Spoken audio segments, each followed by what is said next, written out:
Good morning, and thank you for joining CQ Roll Call and Transport Topics for today's virtual event symposium, The Future of Freight and Supply Chain Management.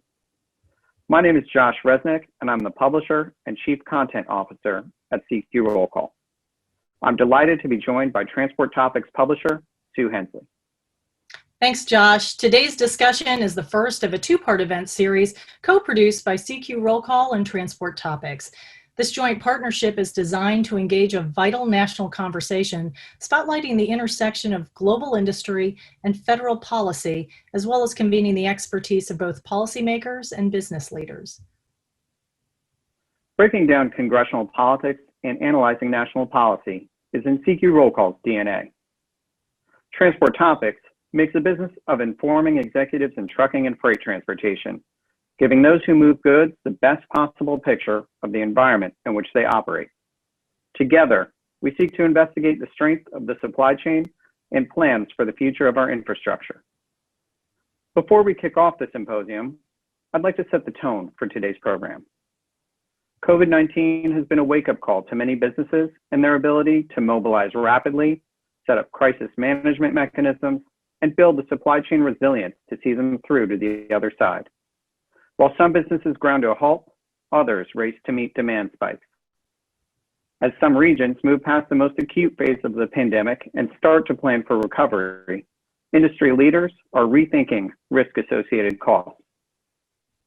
In an increasingly volatile, interconnected world, supply chain networks need to account for political, climate-related, and health disruptions when considering their resiliency strategy. I'd now like to introduce the first session of today's symposium. We were delighted to speak with U.S. Secretary of Transportation Elaine Chao on how the Department of Transportation plans to support the trucking industry as the pandemic and its ripple effect persist. Interviewing the Secretary is Transport Topics Associate Editor Dan Ronan, who also hosts Transport Topics Radio on SiriusXM each week. Now I'll turn things over to Dan and Secretary Chao to get today's program started. Welcome to this first joint venture with Transport Topics and CQ Roll Call. I'm Dan Ronan, the Associate News Editor at Transport Topics. We're pleased to welcome our first guest, the Honorable Elaine Chao. She is the 18th Secretary of the U.S. Department of Transportation. In her distinguished career in government, the Secretary has had extensive experience in the transportation realm, serving as both the Commissioner and Chair of the Federal Maritime Commission and Deputy Secretary of Transportation in the George H.W. Bush administration. She has also served as the Director of the Peace Corps and head of the United Way of America. And during President George W. Bush's administration, Secretary Chao served 8 years as the Secretary of Labor, making her the longest-serving Labor Secretary since Frances Perkin, who was the Secretary during the Franklin Roosevelt administration. With the election of President Donald Trump in 2016, Secretary Chao again found herself in public service and back at the DOT, being chosen to head the Department of Transportation, where she has been the Secretary now for nearly 4 years. Secretary Chao, welcome and thanks for joining us. Thanks for having me. We're in an election year with just weeks to go before we begin voting. Congress and the White House, as you know, are in full election mode. Congress and the White House are also taking steps to extend the FAST Act for another year. Is an extension the best way to go right now, given the calendar with about a month or so before we get to the voting? Well, as you mentioned, the FAST Act, which was for 5 years, is expiring on September 30th. We've actually been providing technical assistance to the Congress as it put together, a draft extension of the surface highway bill. Congress has now introduced a one-year extension, as you mentioned, and that would take it over to like September 30th, 2021. And this measure would appropriate about $13.6 billion from the general fund into the Highway Trust Fund, which needs the money, and then about $10.4 billion into the highway account, $3.2 billion into mass transit. And the president has always said, that any infrastructure bill needs to be bipartisan. But I think it's better. 1 year is better than 3 months. But clearly, for the regulated community or the recipient community, they would love it if it were a longer term. We should be thinking strategically and long term to address the infrastructure needs of our country and increase, our economic competitiveness and productivity. So we stand ready to work with Congress on a long-term measure to address the nation's infrastructure needs, because certainty for the states as they plan for their transportation futures is very important. Yeah, as you were saying, Secretary, the local DOTs and the road commissioners, they like the road builders, they like to know how much money's coming, how much money they can spend, when it can be spent. Absolutely, because they've got a long-term plan, because a road or a bridge doesn't take a year to finish being built. You know, it's a multi-year process for the roads now. I think on average it's 16 years. So to have a certainty of funding, to have a certainty of timeline, you know, that all helps the states to plan longer term, and in so doing, provide better services basically to their constituencies within their own state. The Federal Motor Carrier Safety Administration, which you oversee, has an interim administrator in the person of Mr. Wiley Deck, who's running the agency now. He's the second person to lead FMCSA since Ray Martinez left more than a year ago to go up to New England. If there is a second Trump administration, if the president is reelected, what type of person would you recommend to be tasked to lead this important agency? Hey, can I just also just point out one thing? Please. You know, we had Jim Mullen, and then we had Wiley Deck, and we had Ray Martinez. They were all excellent public servants. Ordinarily, under ordinary times, if the Senate were more collegial, these would be permanent leaders of FMCSA. Unfortunately, the confirmation process is now so fractured and so partisan that it's almost impossible. This administration has well over 285 nominees still outstanding. We have ambassadors who have been nominated in 2017 who never got a chance to serve our country and to go overseas because they were never confirmed. So that's a real problem. But as you mentioned, in August, we announced Wiley Deck as the deputy administrator at FMCSA because that was all we could do.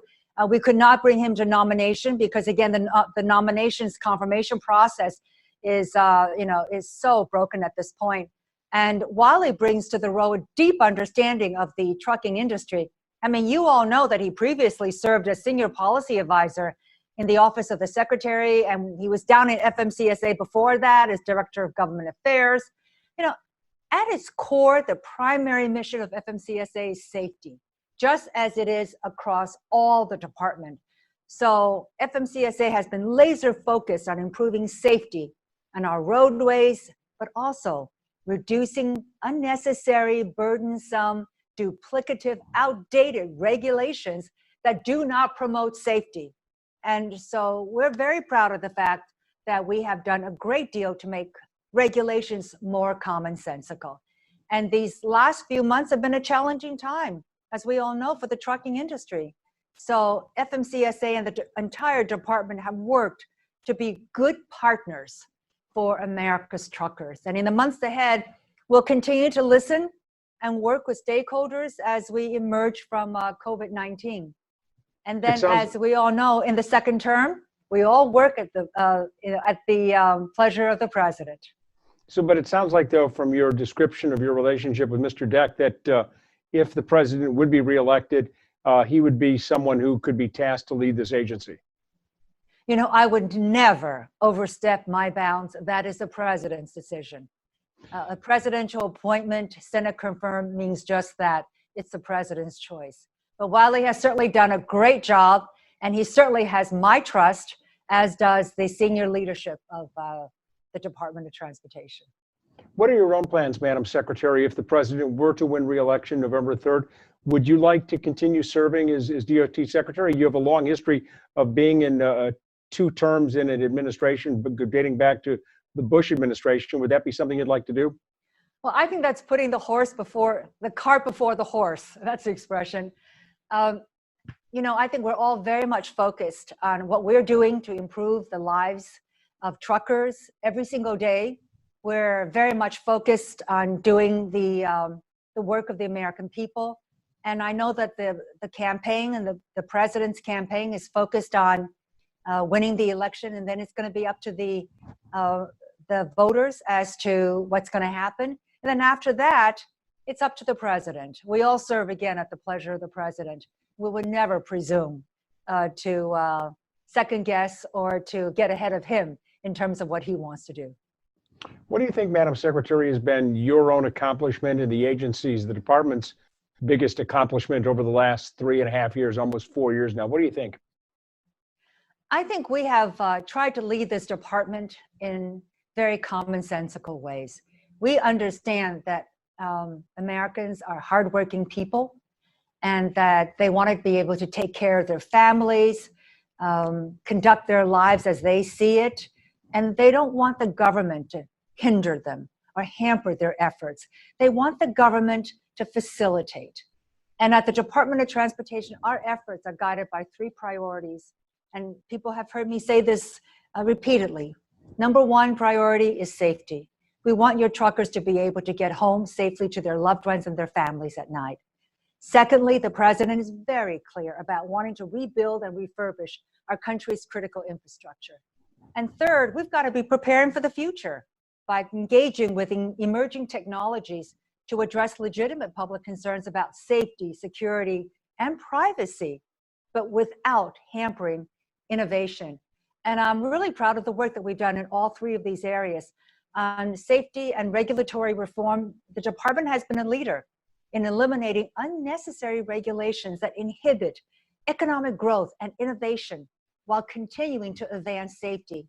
Because when the government is too prescriptive and the rules and regulations are too confusing, that actually hampers safety. So on the regulatory front, as examples, we have reformed the hours of service rules. We have instituted what's called rules on rules to make rules more consistent. We have done a whole host of other things on the regulatory front for the trucking industry. I mean, you know, we still remember not only hours of service, but so many, going into New York City, the truckers were facing a 14-day quarantine period, but that made no sense. So we negotiated on their behalf with the city and state of New York to enable truckers to be able to come in and out of New York, deliver the essential materials and supplies that New Yorkers want, but then be able to get on and with the rest of their business. We also worked with state and local governments as well. I mean, for a while, I was really concerned that truckers had no food. At these highway rest stations. I mean, for a while there, they were even closed, so that truckers had to pull off to the side of the road, which is very unsafe. So we again worked with state departments of transportation to open up the rest areas. And then secondly, we actually waived a regulation that disallowed food trucks from being able to be at these rest stops, but the restaurants are closed.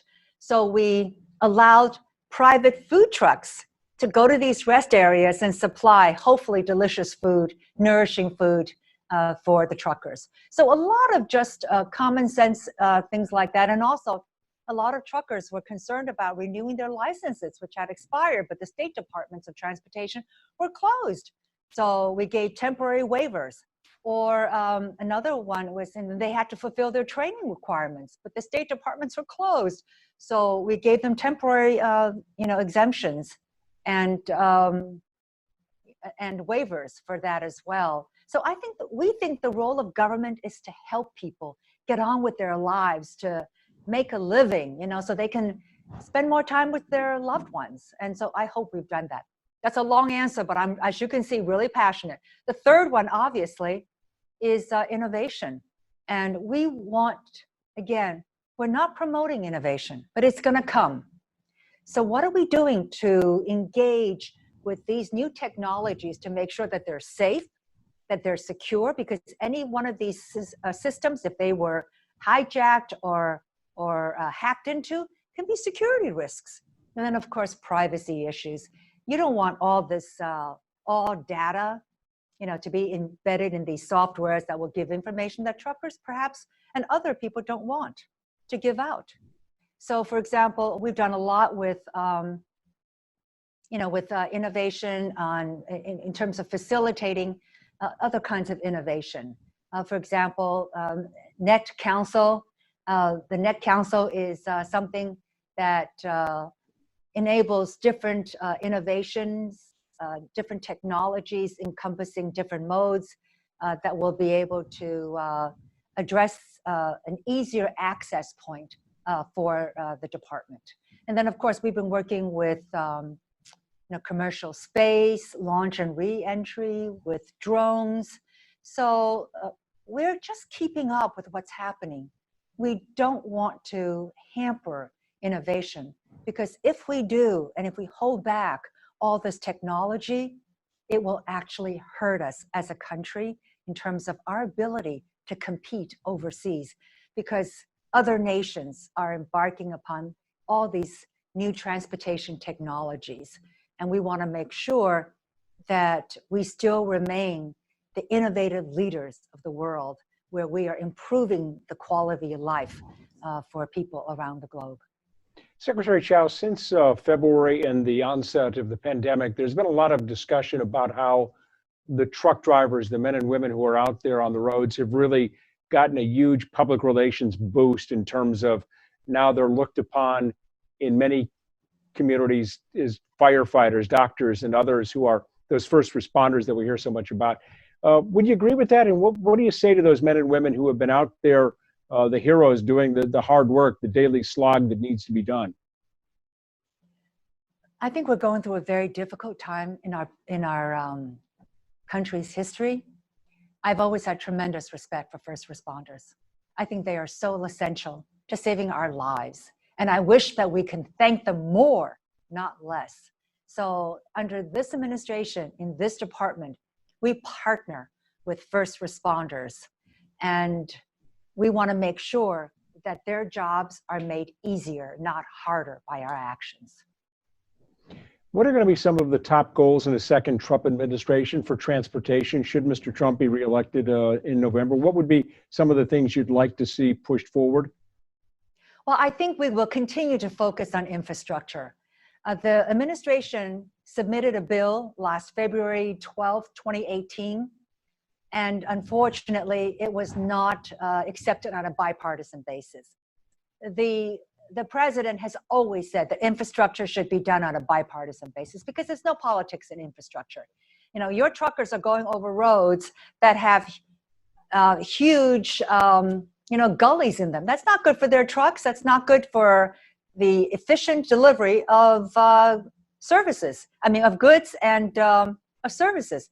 So we need to have good infrastructure. It's part of our competitiveness as well. It adds to our productivity increases, and it also contributes to the quality of life.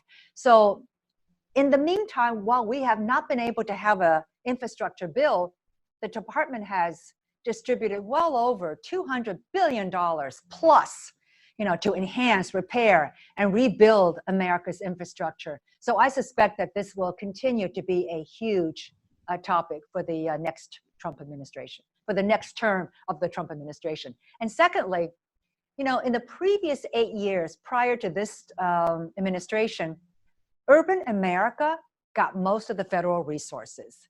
Rural America was terribly neglected and overlooked. I come from rural America. I come from the proud state of Kentucky. And I know that rural America is not looking for a handout. They are just looking for equitable distribution of federal resources. So I think that we will continue to pay appropriate attention to rural areas, because even though smaller population lives in rural America experiences higher than their proportionate level of accidents and fatalities. And while urban dwellers may think, what do rural roads have to do with me? Any one day, 44% of urban dwellers travel on rural roads. So the state of rural roads and bridges in particular are important, not only to rural America, but to all Americans. And so to that end, I've launched something called the Routes Initiative. It's a historic investment in opportunity zones and in rural America. We're not being prejudicial, not quite the contrary.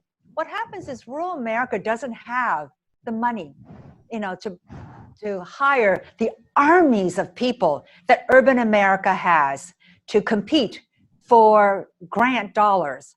And so what we have initiated with the Routes Initiative is to pay attention to the questions and needs of rural America and to basically give them kind of a toolkit to allow them to map for themselves where they can find the government resources that they need to invest in themselves.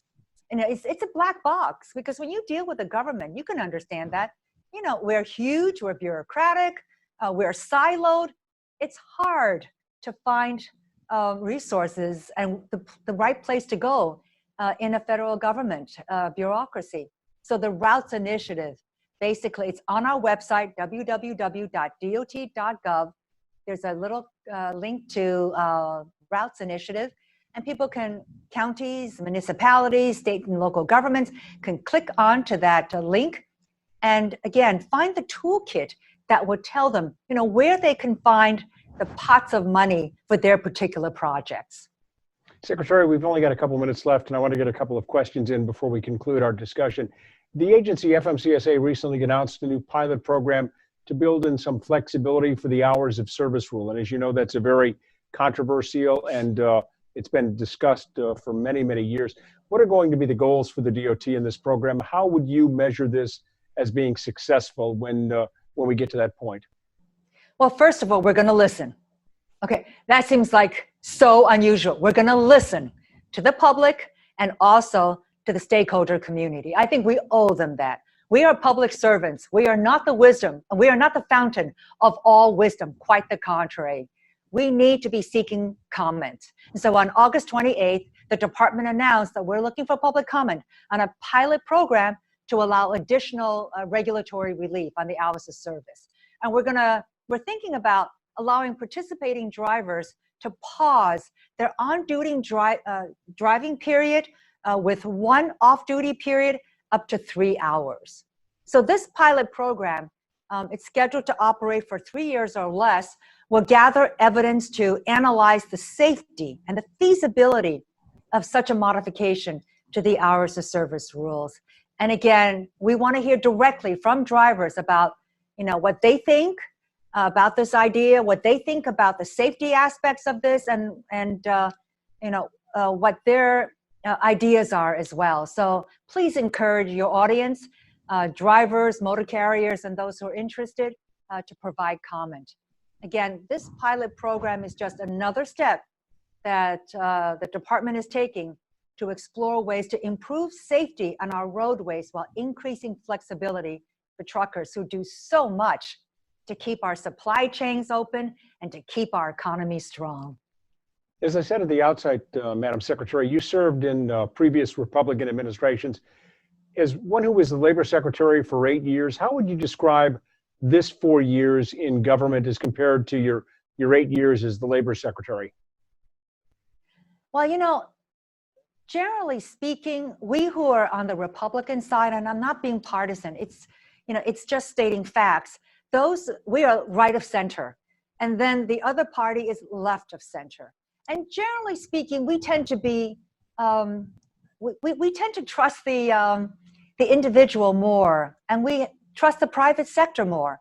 And we don't think that, again, we know all the answers. And I would hope that we listen more, and that we are more willing to provide regulatory reform that allows greater flexibility to the individual drivers.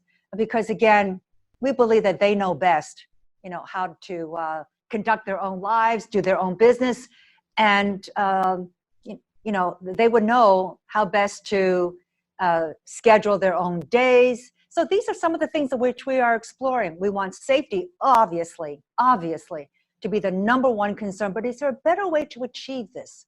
How do we, and I think there are people, many of us, who believe that we can actually make safety better, enhance safety, if we had better regulations that were more commonsensical, and that were not so complicated, so confusing.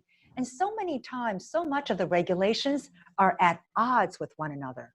So when federal regulations and state and local regulations are duplicative, outdated, overly burdensome, confusing, and conflicting, they actually work against safety on the roads.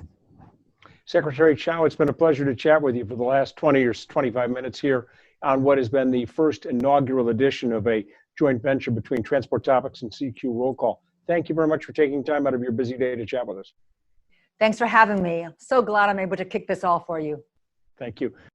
We want to thank Department of Transportation Secretary Elaine Chao for today's keynote interview. Please continue to tune in during the remainder of today's inaugural virtual summit brought to you by Transport Topics and CQ Roll Call. Don't miss the rest of today's program, which we're excited to bring to you. We'll have insightful interviews from leaders in transportation, from Capitol Hill to some of the country's largest freight carriers. I'm Dan Ronan. Thanks again for watching. Thank you to Dan and Secretary Chao. Our next newsmaker interview is with Senator Ben Cardin, ranking member on the Subcommittee on Transportation and Infrastructure.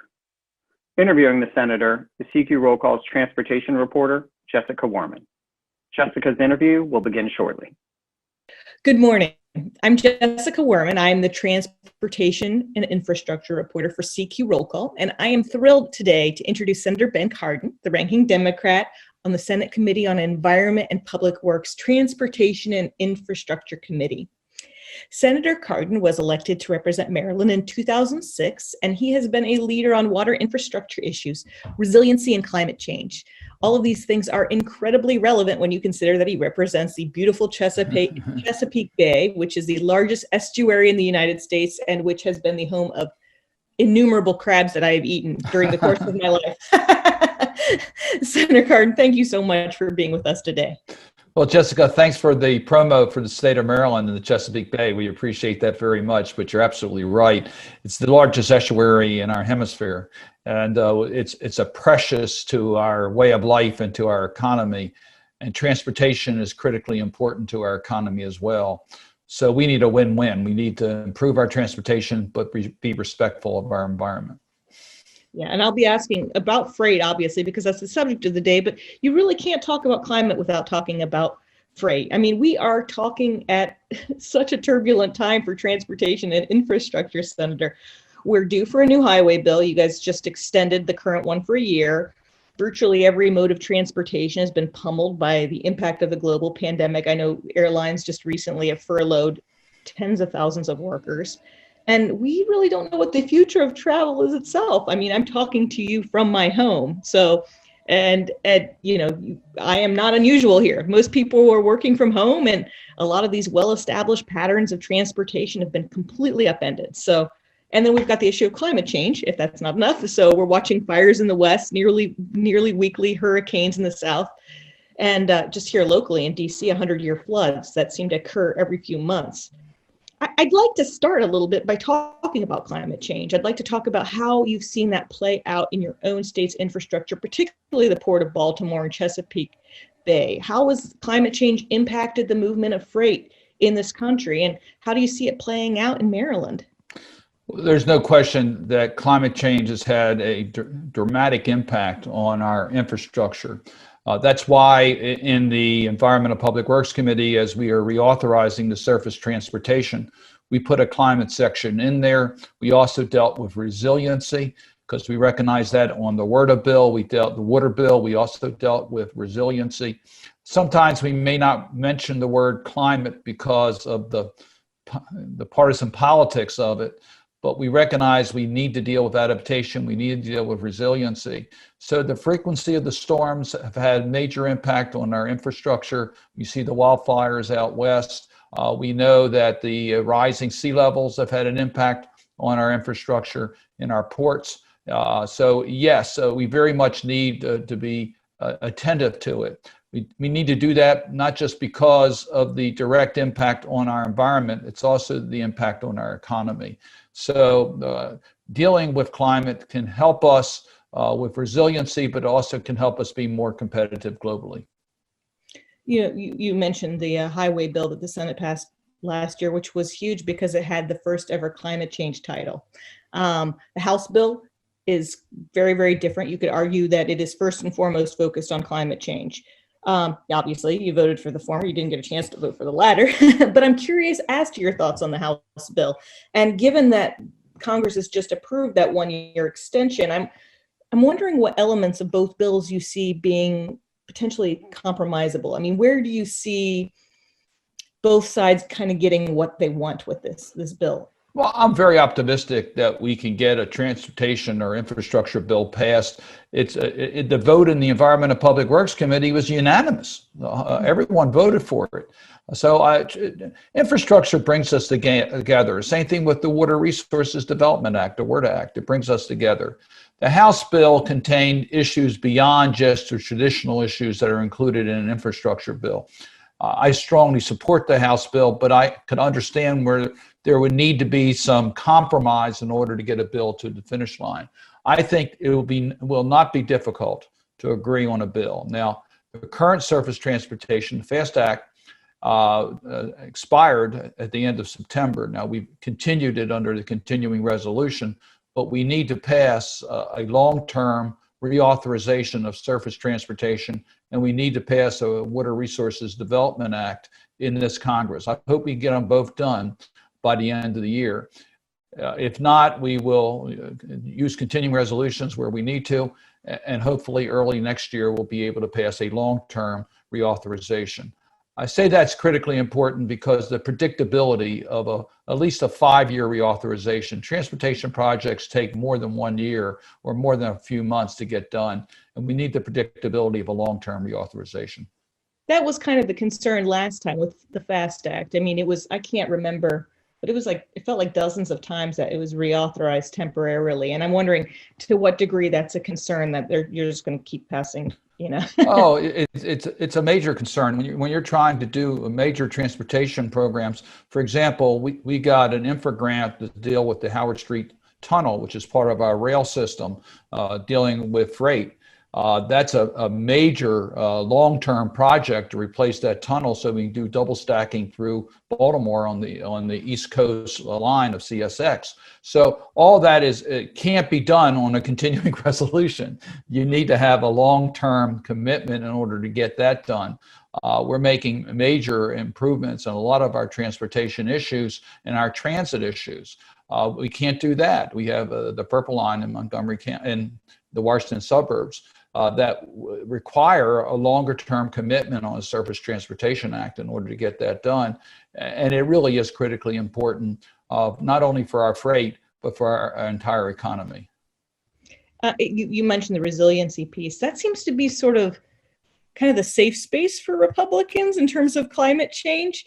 And I'm kind of wondering, to what degree has that shift in focus kind of helped to move I mean, ASCE talks about, adaptation and mitigation, and resilient infrastructure is part of that. But to what degree do you have to get the other piece, the piece where you're actually reducing emissions as part of it? Oh, we need both. But when you're dealing with an infrastructure bill itself, you can deal with mitigating greenhouse gas emissions. For example, in the bill that passed our committee, we have a major provision on providing facilities for electric vehicles so that you can use electric vehicles in interstate commerce. That will significantly reduce the amount of greenhouse gases. Transportation is the leading cause of greenhouse gas emissions. So to the extent that we can make it more efficient, we are reducing greenhouse gases. We are dealing with the climate issue itself. In dealing with adaptation, Democrats and Republicans, the business community fully understands the cost of not dealing with adaptation. When we see the amount of damage to our infrastructure, which takes resources away in repairing where we need to advance more modern infrastructure in our country. So we have everyone's attention on dealing with the effects of climate change. As I said earlier, we may not always call it climate change because of the politics and some of the partisan politics, but we have the business community's attention, we have the environmentalist attention, we have the business competitiveness globally needs to deal with this. So we will deal with the effects of climate in the next transportation reauthorization, as well as in the water reauthorization. Well, I'm definitely going to talk to you about the water reauthorization too, but let me talk a little bit first about the coronavirus and its impact on freight. Early on, we saw vast shortages in grocery stores and medical supplies, flaws in the supply chain. I mean, we saw you couldn't get paper towels or hand soap for a while. So to your mind, what did the pandemic do to expose flaws in the supply chain? And is there a way, I mean, is this something that Congress can address legislatively? Is there a way to make improvements now that we've seen these flaws? Well, clearly COVID-19 has pointed out a real security issue for America on supply chain issues. The immediate concerns were the supply chain for protective equipment, the supplies on medical for testing. That was the immediate concern as to whether we could protect the people of this country from the virus, and whether we had the ability to do the necessary testing because of the dependency of supplies outside of the United States. But as you pointed out, we then recognized pretty early that we had challenges on supplies, on getting materials to the marketplace. We had the safety of those who were part of the supply chain, as well as having the materials necessary to meet those needs. Yes, Congress can do something about this. That's why we have the Defense Production Act to make sure that we have the domestic capacity to deal with what is needed in this country to keep America secure and safe. We need to utilize that more aggressively than it's been done under this administration. We also need to develop domestically the capacity to deal with pandemics or any type of an emergency. We had those plans in place. The Trump administration dismantled the protection we had under the National Security Council to deal with a pandemic. We got to reconfigure that so that we can deal with any emergency in this country and be self-sufficient to take care of the needs of the people of America. What was the impact on the Port of Baltimore? I'm curious because we heard a lot about trucks, but we didn't hear as much. I mean, there's such an important part of freight is ports, and I'm curious as to whether or not they saw similar issues. It did not get the attention that truck freight did. Yes, and we have our federal delegation has been in contact with the Port of Baltimore, and we have a new administrator, and we've been in conversations. The revenues have been pretty dramatically impacted, as all ports have, and that's just the amount of commerce has been significantly reduced because of the economic downturn. We have protected the Port of Baltimore in regards to the direct impact of COVID-19. And it's interesting, some of the discussions we've talked about, I am proud that the Port of Baltimore just received a $10 million build grant to deal with resiliency at the Dundalk Marine Terminal. So we are making those preparations. Prior to COVID-19, the Port of Baltimore was prepared for the larger cargo vessels as a result of the Panama Canal expansion. So the Port of Baltimore was in very good shape. We're now doing some additional improvements in the Port of Baltimore so that we can bring in even more vessels. So I think the Port of Baltimore is in better shape than most ports in coming out of COVID-19. But make no mistake about it, every port in this country has been adversely impacted by the virus. Are you concerned about supply chain interruptions going forward? I mean, we've got the holidays approaching, and that's always a big freight time. And I'm curious as to what we're going to see in the future. The pandemic hasn't gone away. Well, I am confident that the ingenuity in this country will deal with this crisis, and we'll figure out ways. And as we look today, we see that we have caught up to where we needed to be. We were behind in the beginning. We should have been better prepared. As I pointed out earlier, I think what the Trump administration did was wrong. They should have used the Defense Production Act more aggressively, and they certainly should have been better prepared to deal with this crisis. But I am confident that American ingenuity will make sure that we have adequate supplies, but we just can't take that for granted at the governmental level. We need to make sure that we have the policies in place that make that easier to protect this country. Recognize at times the economics of it may require the government to provide assistance so that we have that reliable supply chain here in America.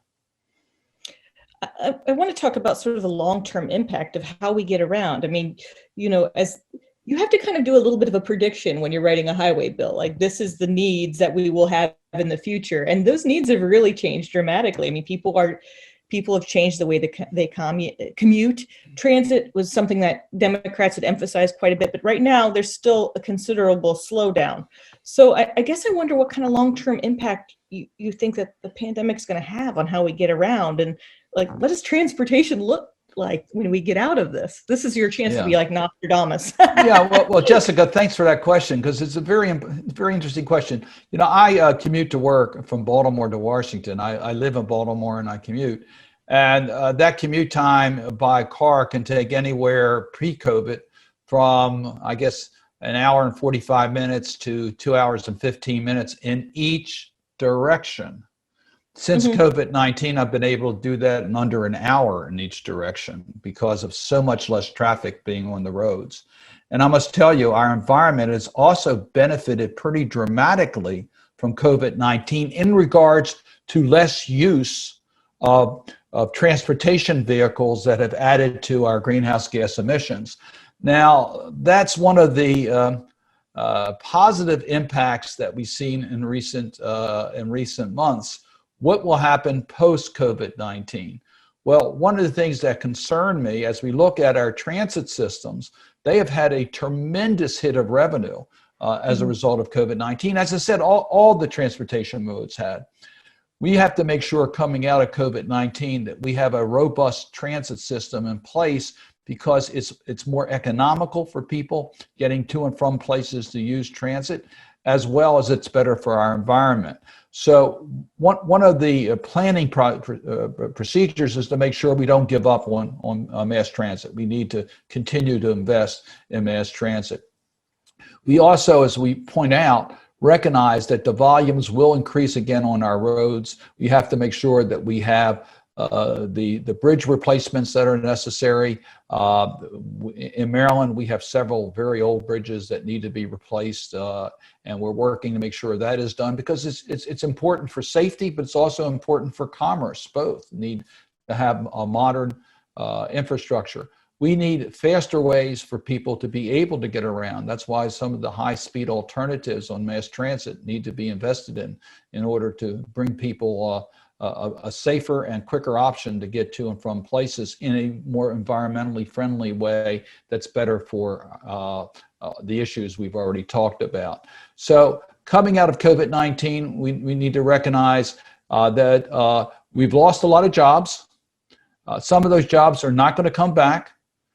Investing in green transportation alternative programs will not only help our environment and help deal with the problems of resiliency and climate change, it will also create good jobs that are necessary in our economy. So that's where I hope we will be coming out of COVID-19. What do you anticipate that it'll take to get people using airplanes and transit again? I mean, when do you think the public's going to be reassured that these are safe?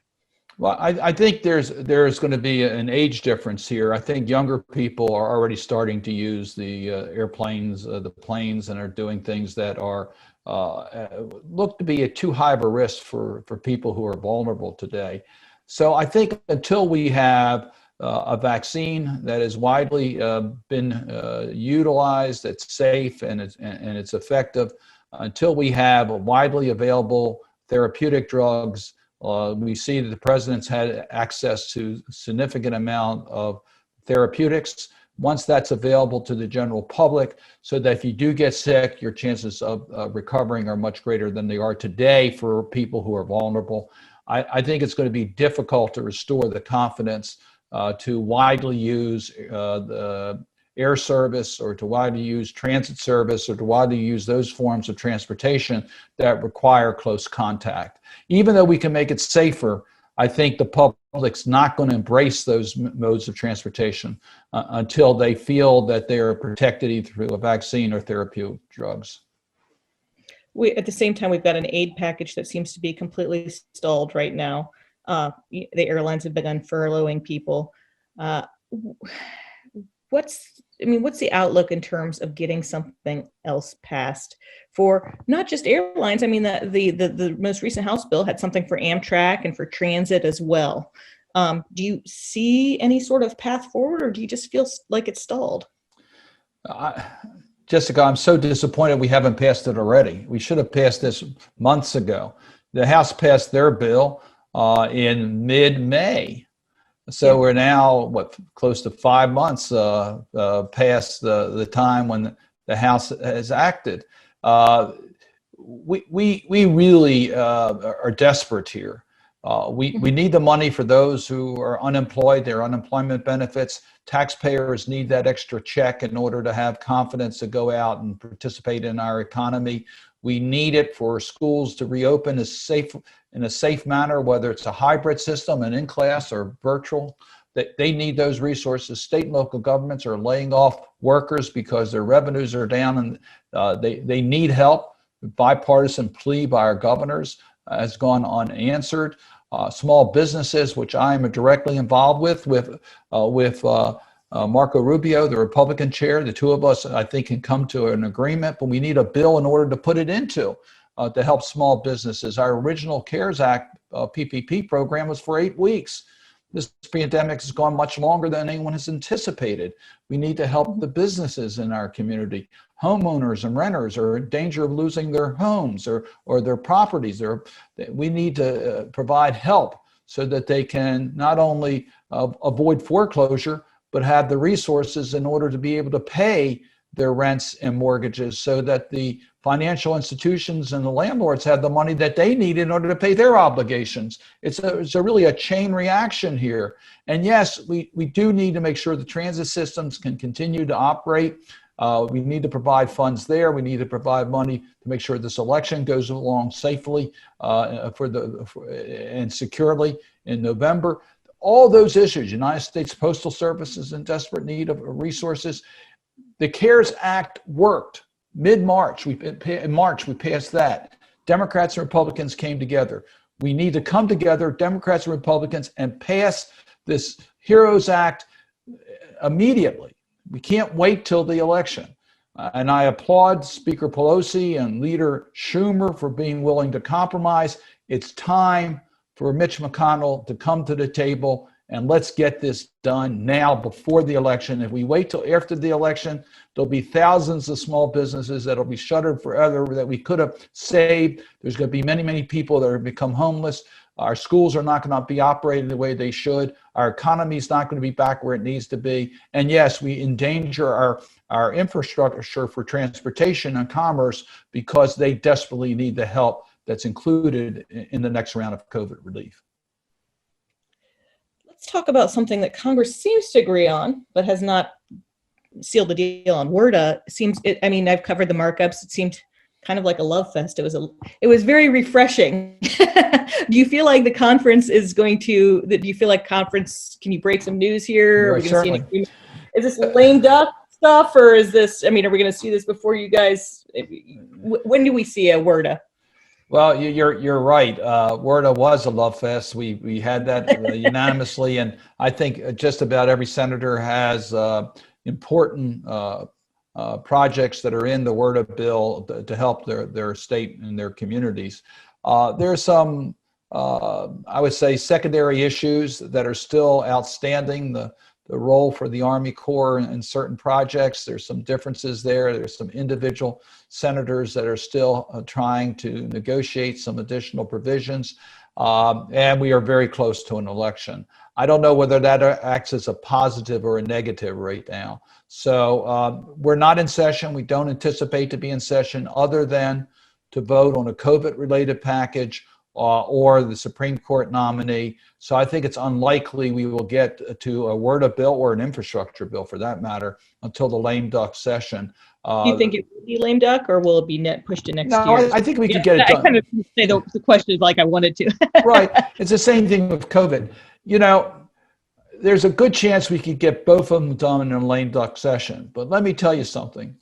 Once the realities of November the 3rd click in, when people realize what has happened, it can harden some positions and say, gee, aren't we going to be better off handling this next year?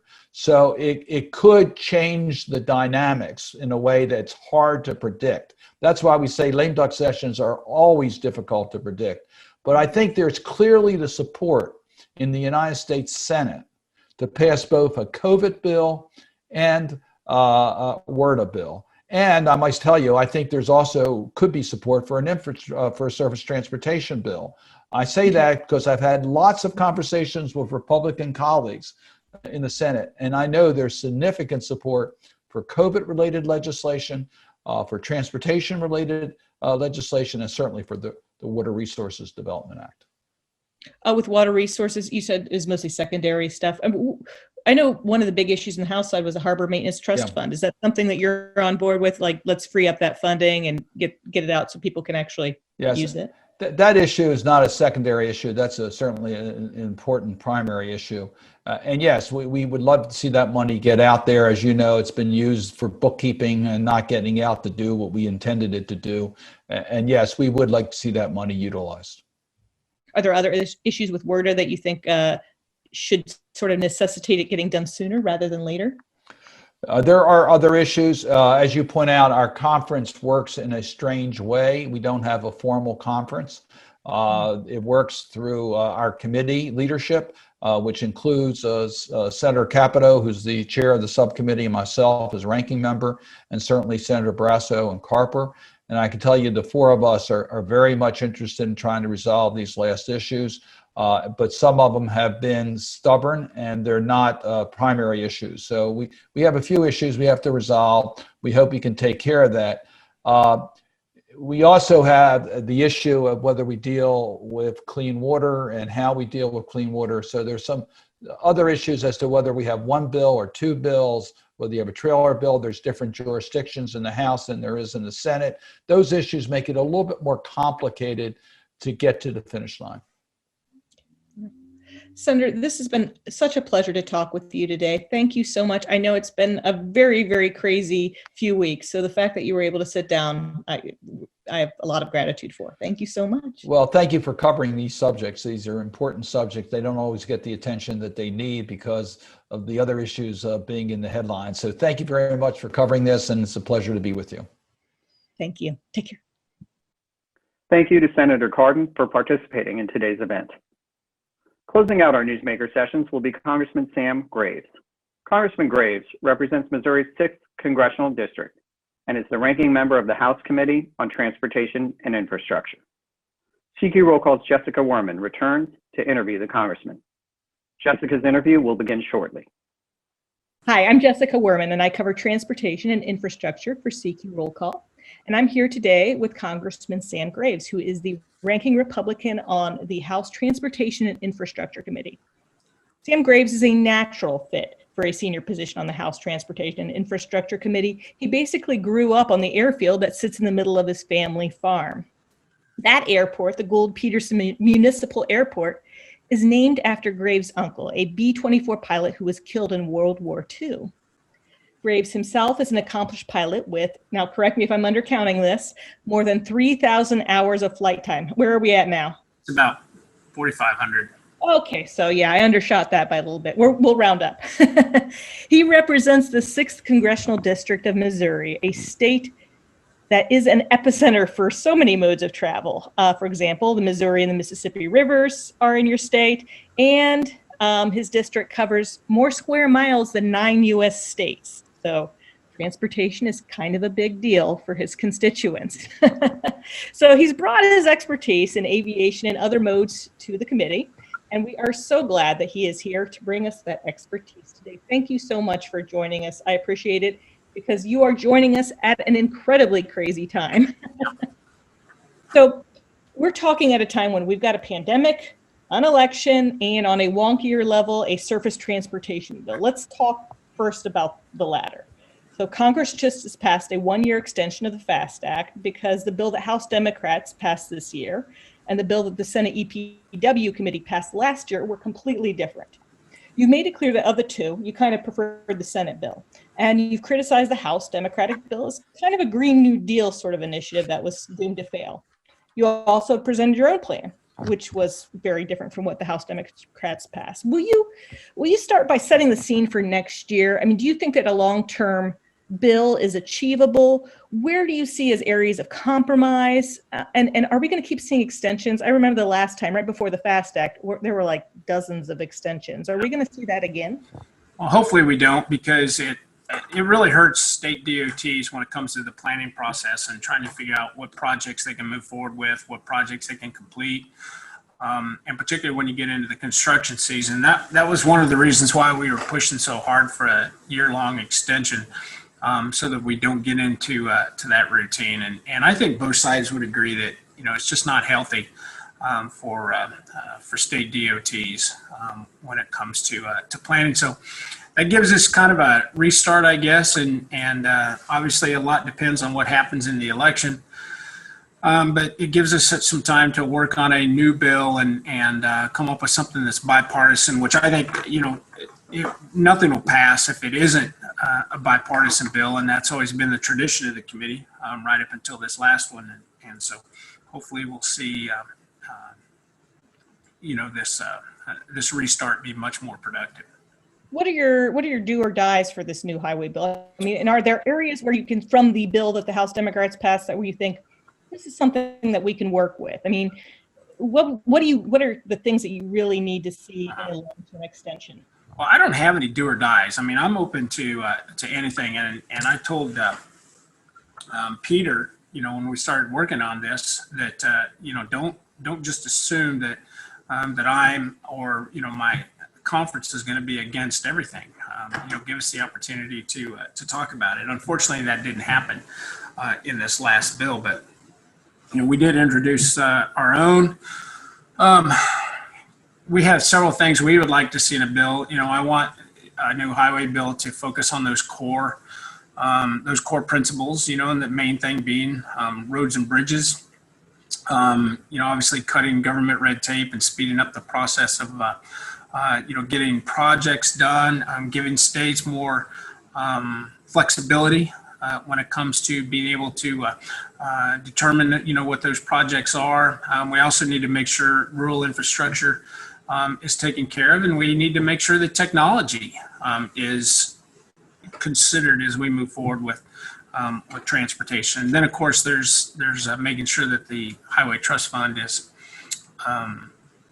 you know, viable for the foreseeable future. And right now, we obviously have a situation where it's not. You know, it's declining. Revenues are declining. We have more vehicles on the road that are more efficient. We have more vehicles on the road that don't even, you know, buy gas. So those are some of the things that we would like to see in a highway bill.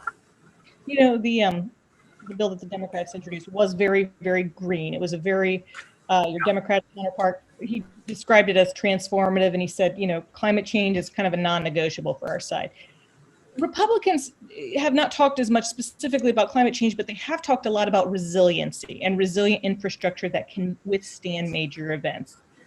Moving forward, do you see this debate when, you know, as infrastructure relates to climate change? I mean, do you see the focus being on the resiliency piece? It seems to be the one place where both sides are really coming together on this particular issue. Well, that's what I think. Yeah, and that's what I think we need to focus on, because regardless of climate change, you know, you're still going to have, you know, major weather events, which we have always had, and we need to make sure that the infrastructure is able to withstand those. Climate change, no matter where you're at on the belief of whether or not it's man-made or natural, whatever the case may be, it's not going to end tomorrow. You know, we're still going to have weather events. So I think we need to concentrate on resiliency, and you know, again, we've always said, don't cut us out. Don't just assume, never assume anything.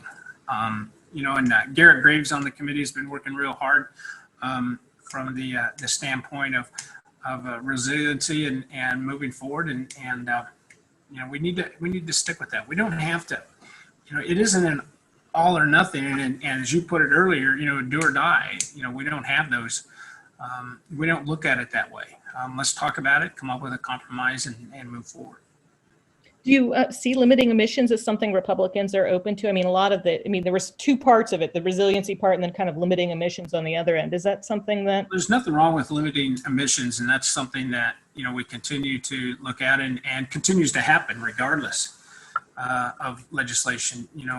Industry is looking to limit that, and we're seeing more and more vehicles out there that again use alternative fuels, whether that's CNG or propane or electric or whatever the next new technology is going to be. And we need to keep that in mind as we move forward when it comes to obviously funding highway projects moving forward.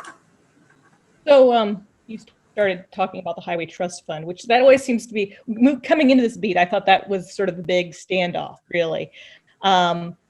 You have been one of the top advocates of VMT. That's the vehicle miles traveled method for those who are uninitiated. It's basically charging you per miles traveled. There are pilot projects, I think, in Oregon and some other states.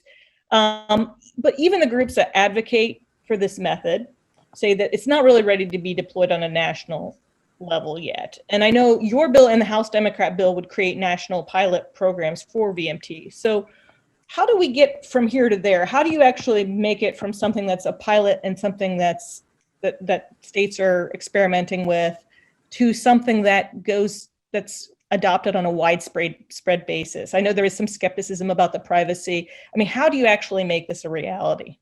Well, there's a couple of misconceptions that are there. The first one is that we're not ready for that to deploy, which is absolutely ridiculous. We can deploy it immediately, and for people that are already they're buying gas, that we still have the majority of our vehicle fleet is buying either diesel or a gas.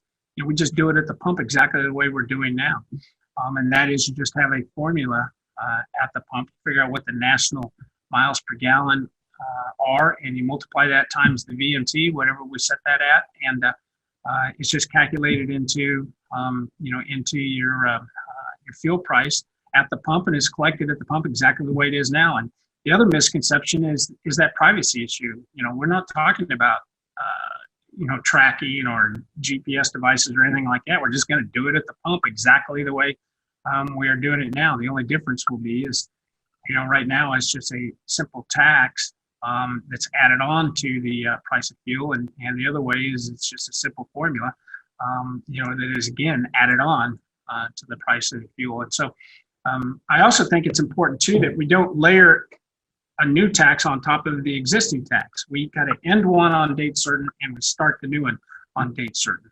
I don't want to see individuals and families burdened with a new tax layered on top of. And I also want to keep it revenue neutral, at least for the time being, and so that people don't see a change. And in fact, if you're buying gas, you're not going to see any change whatsoever. You're not even going to notice change. So could you walk me through how that works? I pull up, with my little Civic or whatever, and then I mean, it's just basically based on a formula that it would be added to the pump, right? You just come up with whatever the national average is going to be for miles per gallon. Let's say it's 15 miles to the gallon, and and then that's multiplied by whatever the VMT might be. Let's say it's a penny, and so it's just factored in at the pump price. When your total comes up, just exactly the way it is now, and it's collected exactly the same way. So there doesn't have to be any new technology. How does that work for electric vehicles? Well, electric's going to be the only, and you can deploy that pretty easily too when it comes to all other alternative fuels except electric. That's the hardest part, is how do you, and no matter what you look at when it comes to electric, you can't figure out how to charge based on the amount of electricity you're drawing, for charging. So we're going to have to go through it. And the way most of the pilot projects have worked is people that own electric vehicles will probably just pay the difference whenever they do their registration each year. What is the difference in your odometer reading last year compared to this year? And something as simple as that, and they're just going to pay it that way, or they can do it quarterly or whatever the case may be. let's spend a little bit of time on talking about the pandemic. We are talking at a time when the House Democratic leadership and the administration are working on a deal regarding extension of the payroll support program for airlines. And, we just got news today that American Airlines, that United Airlines are beginning to furlough employees because the CARES Act, which was passed in March, their payroll support program is expiring. So this aid is very much supported by airlines and labor unions, but some economists have said this can't be infinite. We can't keep, re-upping and re-upping. And at some point, we're going to have to stop holding up the industry. So I'm curious as to what your thoughts are on this, and what's the balance between keeping an industry that's hurt by no fault of its own alive versus making sure taxpayer dollars are spent responsibly? Where's the sweet spot for the government on that? Well, we can't let the airline industry collapse. If it does, our economy is going to collapse with it, and we are going to have to prop it up. And again, it's, as you mentioned, it's not due to any bad business decision or decision made by corporate. This is as a result of the government. That's what's put them in this position. So I absolutely think we need to push that or plus it up through April. And ultimately, though, it isn't about continuing to prop up the industry. We're going to have to get the country moving again. We're going to have to open the country back up. And that's exactly right. It isn't indefinite. And I don't think we should continue to have to prop up the industry indefinitely. We need to get the country open. That's the answer. Open the country back up and get air travel moving again. It's a vitally important part of our economy and just the movement of people, goods and services all over the country. And it needs to be going again. The economy has to be opened up. We can't, it isn't just the airlines. It's every small business or big business that's out there as well. Job creators, depending on what sector you're in, some are actually flourishing as a result of the pandemic and some of the way people are doing business now, but some are just struggling and literally, hanging on by their fingernails to try to stay alive. What do you think it's going to take to get people flying again? Well, the biggest thing is just, opening it up. You look at, not come out here and go home every single week. Mm-hmm. And you have, and I usually fly Southwest Airlines because they, have the best options for me. And right now, they're leaving all of their middle seats open, and that's kind of a requirement.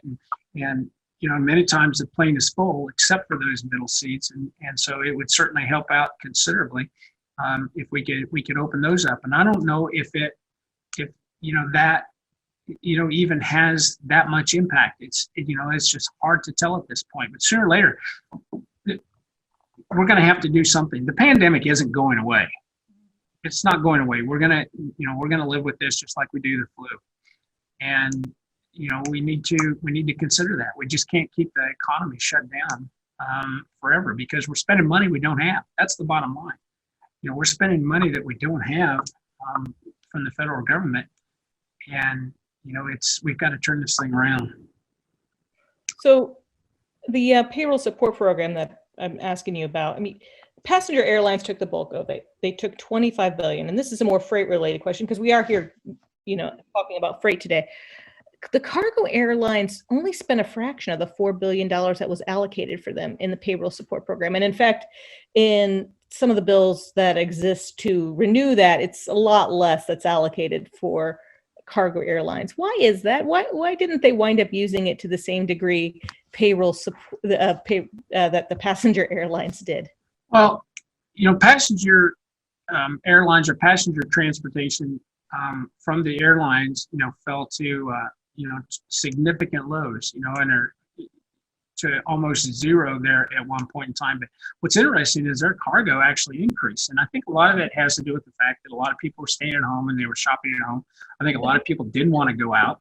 And so they were doing their shopping at home, and it shows up at your doorstep and it's easy. And so that all means air cargo, because so much of that is moved around the country, through air cargo, and then it gets on a truck and then it makes its way to your house. But it's and prior to that, some of those goods are brought in, obviously, in the United States through, shipping or whatever the case may be. But that's kind of the new norm, and it increased. So a lot of the brick and mortar businesses that people used to go out and visit all the time, folks just quit. They just stayed at home, and so air cargo flourished. And that's a little bit of a maybe an over or an exaggerated view, but they are doing very well, as compared to passenger airlines. So it's just kind of the new norm. So we've all heard about the supply chain issues that were highlighted by the pandemic. What long-term lessons do we draw from the initial disruptions? And I mean, we all remember when you couldn't get toilet paper for months, or paper towels, soap, that was a big thing. So, I mean, are there long-term lessons, and is there a way Congress can weigh in to sort of make sure that the supply chain isn't disrupted if, God forbid, we have a future event like this again? Yeah, and all those individuals were essential workers, and that supply chain was, is vital. And we found out, maybe even that it may be more vital than we ever thought before. But that's, just like everything else. If you don't have a good supply chain, you're not going to be able to get those goods, services, food, whatever the case may be, to the individuals out there that need it. So we have to do everything we can to maintain that steady flow and that supply chain to make sure it's safe and accessible. And I think, we learned some vulnerabilities from that, and we're correcting that, or going through the process of correcting it, but we want to make sure that we are not vulnerable, and that isn't, the weak link in that process. What would be, I mean, how, is there a role for Congress in this, or is this something where sort of the market takes care of itself? Well, market will take care of itself a lot, but Congress's role is to get out of the way, to be quite honest with you, and not hamper it, any more than any more than it should. And that's the biggest thing, is Congress needs to get out of the way and make sure that, that we don't, stifle that chain of transportation. What permanent changes do you think we'll see in how we move goods and people? I mean, I am talking to you. I'm talking to you over a screen, whereas in the good old days, we would have been talking in person. I'm wondering if we have a future where we're just going to see a lot more telecommuting, and I guess I'm wondering, how do those changes influence public policy related to transportation? I mean, you were talking about a highway bill, but we don't really know what the demand for highways is going to be coming out of this. It's very hard to plan when things are so uncertain. So, I mean, what do you see the future as in terms of? I think we'll ultimately get back to more normal, or what we considered normal before this. I do think there will be more telecommuting, but I also think that people, by and large, and I hear this when I move around my district and get out there, they're tired of being inside. They're tired of not being able to be social, and they're wanting to see that more normal atmosphere, at least the normal before this. So I think most of it's going to come back. I think we will get back to an equilibrium, and I think there will be some more telecommuting. I think there will be more working at home, but I would venture to say, we're going to get back to 80% of where we were before, and I think it's going to happen fairly rapidly too, particularly when we get a vaccine and people are feeling a little bit safer about being social. Okay, wonderful. So, talking a little bit about, Congress has handled everything from transit to airlines, Amtrak in sort of its pandemic response. The truckers groups have not really asked for, any sort of specific relief, but what they have talked about is tax relief. Specifically, some organizations representing trucking groups have talked about the need for excise tax relief, but it's not unanimous. There's other groups that say that really only benefits the large operators. I'm wondering how you help out the freight industry. I mean, we have been obviously very reliant on them during this pandemic. So how do we make how do we sort of smooth a way to make their lives a little easier as we depend on them so much during this time? Well, that's a good question, and there is not a consensus, as you pointed out, within the industry, and I think that's something that we need to wade into, carefully. I do think that, again, government needs to get out of the way, but I think we need to wade into that and see if there is some sort of consensus. But nothing's going to move forward unless there is a consensus. That's something that Congress hates more than anything else, is when you divide an industry and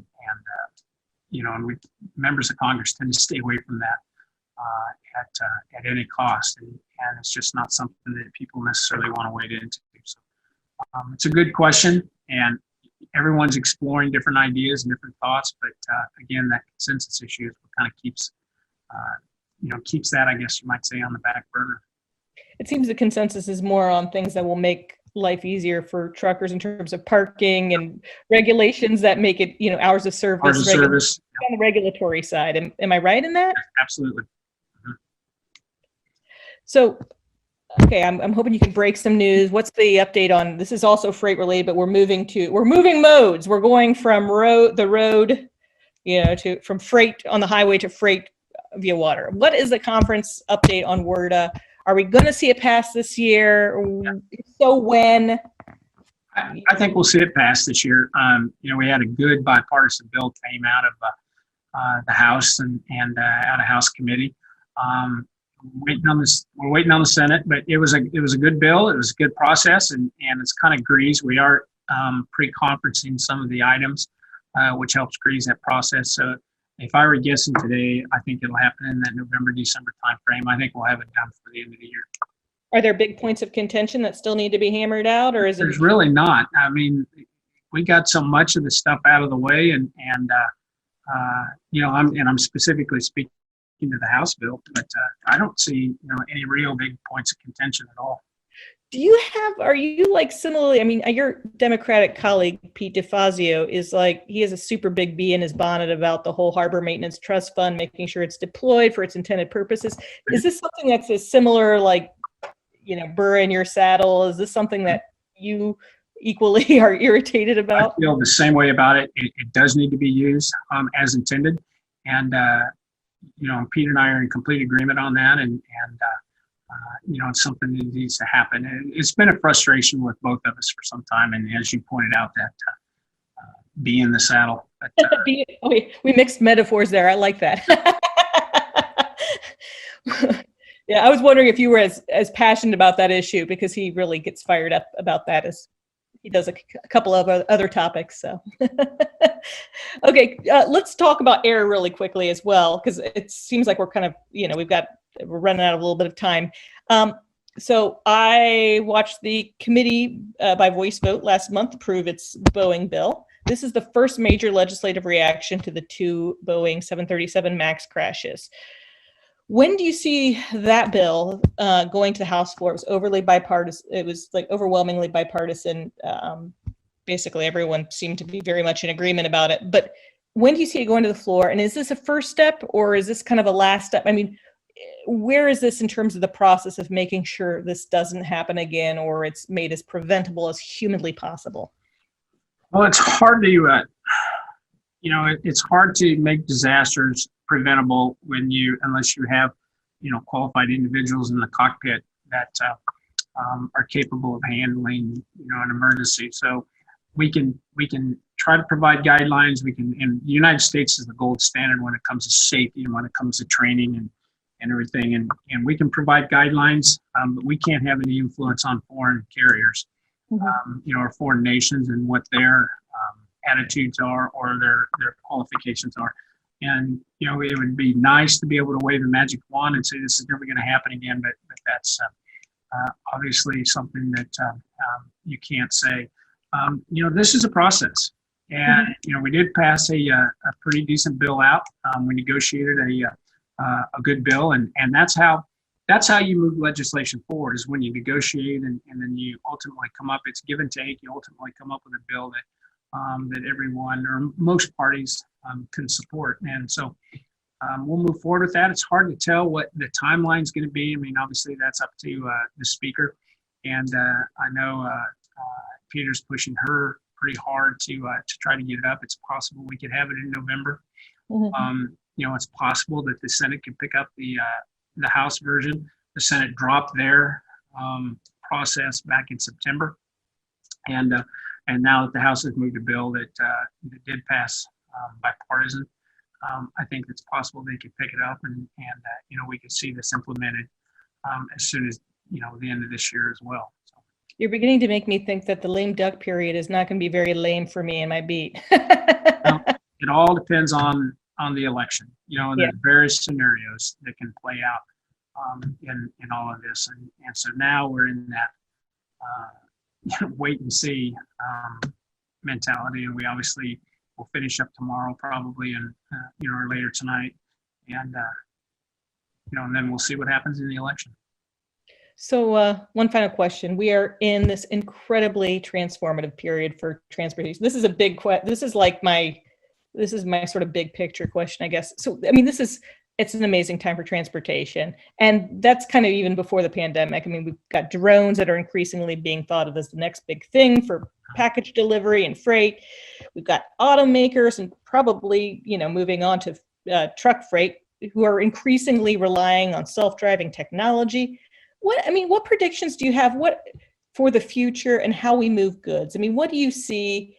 I'm kind of asking you to sort of play the role of like fortune teller here, but what do you see moving forward as we kind of go through this transformative time? And, obviously we've got the pandemic, so that's really kind of changed a lot of, It has, and that's actually driving some of it too, is the pandemic and people wanting to, in some cases, distance themselves from individuals. It's just like deliveries, that sort of thing. But technology it's fascinating, some of the things being worked on out there and what industry is coming up with, and we're just at the very beginning of some really neat new things that are out there on the horizon, and that's something that we need to be thinking about as we start looking at these transportation bills moving forward. whether that is in WRDA or surface transportation or aviation reauthorization or whatever the case may be, we need to be thinking about these things and what needs to be incorporated as we either build or repair or maintain, the systems out there. And that's the hard part, is thinking outside the box in terms of what needs to take place to foster this growth in technology and not stifle it. And that's what I worry about more than anything else with government. Government tends to stifle more than it fosters, and so that's the thing that worries me a little bit about technology. But it's pretty neat, some of the stuff. Wonderful. Well, you have been so gracious with your time. I really appreciate it, and it's always such a pleasure to talk with you. So thank you very much for joining me. Hopefully the next one of these interviews we can do face to face. Absolutely, sounds good to me. Thank you. Thank you, Jessica and Congressman Graves. As we all know, the COVID-19 pandemic has created challenges for freight networks, forcing leaders within the supply chain to rethink procurement, delivery strategies, and how to work through a volatile market environment. In our next segment, Seth Clevenger, Transport Topics Managing Editor for Features, will be discussing the future of freight, global supply chain, and risk mitigation with two freight industry heavyweights, Chad England, the CEO of CR England, and Drew Wilkerson, who heads the North American Transportation Group for XPO. And now I'll turn the program over to Seth. Hello and welcome. I'm Seth Clevenger, Managing Editor of Features at Transport Topics, and it's great to be with you, remotely at least, to moderate our first panel discussion at this virtual symposium co-hosted by CQ Roll Call and Transport Topics. In this session, we're going to discuss the future of freight, the global supply chain, and risk mitigation. The coronavirus pandemic has placed significant strain on many freight networks, forcing shippers, carriers, and third-party logistics providers to adapt to new challenges and volatile market conditions. To ensure that essential freight continues to reach its destination, supply chain leaders have been taking a fresh look at procurement, inventory management, and final mile delivery strategies as they respond to the current crisis and prepare for future disruptions. To help us learn more about these important trends, I'm excited to welcome two industry leaders. First, I'd like to introduce Chad England, CEO of CR England, a major truckload carrier and logistics provider with annual revenue of more than $1.5 billion. Also joining us is Drew Wilkerson, president of XPO Logistics Transportation Group in North America. XPO, of course, is one of the industry's largest providers of freight brokerage, warehousing, and less than truckload and final mile transportation. So I'd like to begin the conversation by discussing how transportation companies responded to the disruption caused by this COVID-19 pandemic, which of course has just tested the flexibility of freight networks across North America and really the world. So I'll start with you, Drew. Could you just give us an overview of how XPO adjusted its operations and how the company contributed to the country's response to this outbreak? Seth, thanks for having me. I'm looking forward to the conversations today. It's exciting to be a part of the panel. At XPO, we're always managing our risk. We've always known our employees were essential workers, but we saw it more through COVID-19, and our team stepped up to the plate. I've never been more proud to be a part of XPO than what I was through the COVID-19 pandemic. The first thing we had to focus on was safety. We focused on social distancing, wearing masks, deep cleaning. We went well beyond what the CDC required us to do. We were thinking about the health and the mental health of our employees. We offered free testing for our employees. We had access to 24/7 nurses and doctors. Even if our employees had opted out of our health care, we still offered to treat them if they contracted COVID-19. On the contribution side, it's something I'm really proud of. We all saw during the pandemic that New York City was the epicenter. And you saw these hospitals on television, these pop-up hospitals throughout Central Park. All of the equipment that went in there, we were a contributor to that transportation. The beds, the medicine, the masks, the face shields, the ventilators were all part of what we did. One other one that I'd like to highlight is Ford. Ford shifted from making automobiles to making masks, gowns, ventilators, and other PPE gear. We delivered over 1 million ventilators for Ford, and we were their primary partner for getting essential goods across the country. I'm proud of the team and what they accomplished, and I know that the work that we did saved lives across the country. Well, there's no doubt that really this whole event has raised the profile of the transportation industry, and we of course within the industry know how essential this work is every day. But I think that society at large has seen it during a time like this. And Chad, I'd like to ask you the same question. Just take us through. How did CR England adjust to all the challenges that were caused by this pandemic, and how did your company participate in the response? Well, first of all, I'm happy to participate in this panel, and thanks Seth and to Transport Topics for including me in this. And honestly, it was a lot like what Drew said for us. I'd like to think we got started pretty early. We really started worrying about the safety of our employees, and that was the first thing. And so we actually, one of the first companies, our headquarters is in Salt Lake City. We were one of the first companies that I know of that started to work from home, that started to take some precautions with masks, and we really jumped on it quickly. But the very first thing we did was enlist our people. We started talking to our frontliners. We started enlisting them and thanking them in advance for participating. Of course, we're an essential industry. It's an essential function for our country, and it's mission critical that everybody on our team was supporting the great responsibility that we felt like we had to keep this country going. So when things got more serious, it was amazing to me to see how our team stepped up. It was unbelievable, and still is, to see the way that we came together, not apart, as these challenges mounted. We had one particular day in Salt Lake where we had an earthquake. It was actually a major earthquake in the middle of a pandemic. It was right when we were testing our work from home systems, and we had about half of our crew in the office. I happened to be here when this place shook, and it shook hard. And it was so cool to see the way that people supported each other. My brother was standing right next to me, and I'm embarrassed to say I jumped under a desk. He made sure everybody else did. It was pretty awesome to see the support that people had for each other. So we did all the things that everybody's done as far as safety practices and mask and disinfectant and social distancing. We run some truck driving schools, and we made sure that people were separated, and that's a pretty big challenge in this environment. But we made all kinds of adjustments. What kept going was frequent communication with our team, with our customers. We'll get into more of that stuff later, but we wanted to make sure that we were protecting that infrastructure. And we call our drivers after this our heroes of the road. I'm so thankful for those that felt that responsibility and carried the weight and literally pulled the loads to make sure that the American families had food and supplies during this difficult time. Well, thank you both for sharing your experiences thus far. Now, of course, we're still dealing with COVID-19. We're not out of the woods yet on this, but I think it's interesting to think about what the future will look like, what the new normal is going to be post-pandemic. So I'd like to ask each of you, just what is this industry going to look like, and how will this crisis just change the way supply chains are built and designed in the long term? Drew, I'll start with you on that. Yeah, Seth, these are conversations we're having with our customers every single day.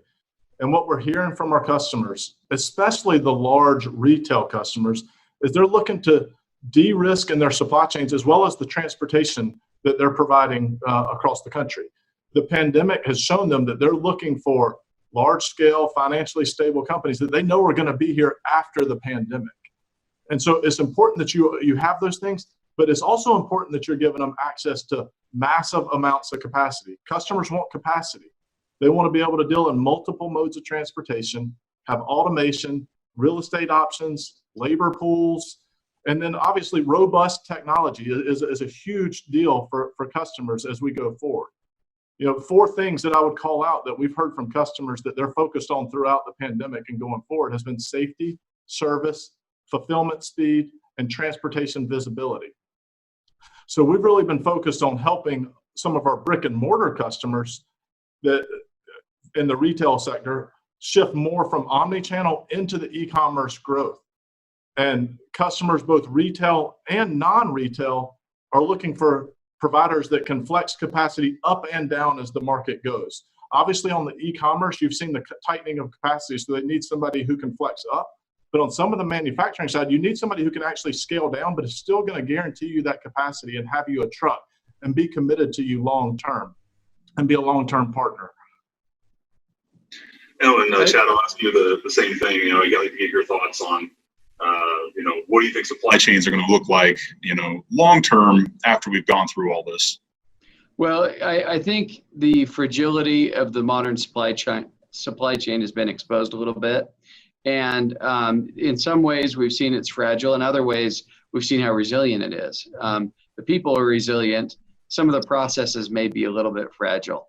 For example, we hire a lot of drivers. We're a big company, bring in a lot of drivers. And we have seen how it's so much more challenging to train and license new drivers. It can take months to get an appointment for a CDL test in many states. Classroom and group learning is difficult to mix with social distancing. These challenges are creating an unprecedented shortage of new drivers entering the industry. Advertising costs for new or experienced drivers are up dramatically. Because of this, fleets are fighting with each other over drivers and shrinking, and supply is short for shippers. So while some of these pressures will soften over the long term, the driver recruiting and training and licensing and hiring processes, I think, are going to be permanently tighter than in the past. We've all talked about driver shortages for years. I think the real driver shortage is here now and here for a long time. Another way to look at this, I think, is that the pandemic will drive supply chain diversification more than deglobalization. And just like Drew was saying, the capacity that our shippers are relying on, I think, is going to change behavior. I think they'll diversify their networks. I think they'll make a number of changes that will impact this thing. And so, it'll be interesting to see, how much this time frame permanently changes consumer behavior. For example, will people go back to restaurants as often as before? Will they stay at home or consume more food from grocery stores? I think it's one other thing that I think is worth noting is it's becoming more difficult and expensive to provide expedited team service because of the driver challenges. I think the industry will experience reduced team capacity and a significant team cost increase due to the level of risks associated with team driving. Those are all fascinating insights, and of course, both of you are seeing this firsthand and have been for these past several months now. And I want to pick up on one of the points you made, Chad, about resiliency on one hand, but fragility on the other in some ways. And of course, over time, there's been a lot of movement toward just-in-time inventory models. So I'm wondering if we're going to start to see a shift back toward larger stockpiles for certain types of freight, certain product categories as a result of this event. Of course, generally, if you wanted food during the pandemic, you could get food, which is absolutely a credit to all the work that our industry does. But if you wanted toilet paper for a while, you had to wait for a couple weeks unless you were right there when a truck arrived. But I'll start with you, Drew. Do you think that shippers and logistics companies are going to think differently about inventory management in light of COVID-19, and if so, how? Yeah, so I think that it's a great question, Seth. And we saw the consumer demands really change overnight with COVID, especially if you look at e-commerce. E-commerce we expected massive growth over the next 3 years, but what we expected over the next 3 years, we got in the middle of COVID-19. And so it was definitely an elevation of what we saw there on the e-commerce side. As far as the inventory goes, that is something that obviously you can do in your supply chain, but it's also very costly to do, to have inventory just sitting rows within your warehouse and it's not being used. So that's something that the customers have to weigh, is how much inventory do they want to have that is going out. And what we have to do within that, we have to be flexible and agile in how we're dealing with and helping them solve these tough problems. We've got to be able to leverage our technology. We've got to be able to flex the capacity up and down, as Chad and I both alluded to. But on the technology piece, we're focused on our XPO Connect platform and how can we show them multiple modes of transportation and give them visibility across the supply chain, but also give them industry trends as what's going on within. If you look at the hurricanes that just hit down in Florida and Louisiana and Texas, how can you tell them which routes are being adjusted and what's happening there within your technology? How can you tell your drivers where to buy fuel at and where to eat at for decent prices? Is things that we're focused on within our technology platform. I think, yeah, go ahead. I think a number of companies and transportation managers have been burned by the issues with resiliency in the supply chain. I just looked at an inventory to sales ratio chart for total business, and what it showed was that between 2010 and pre-pandemic, the inventories were going up a little bit anyway.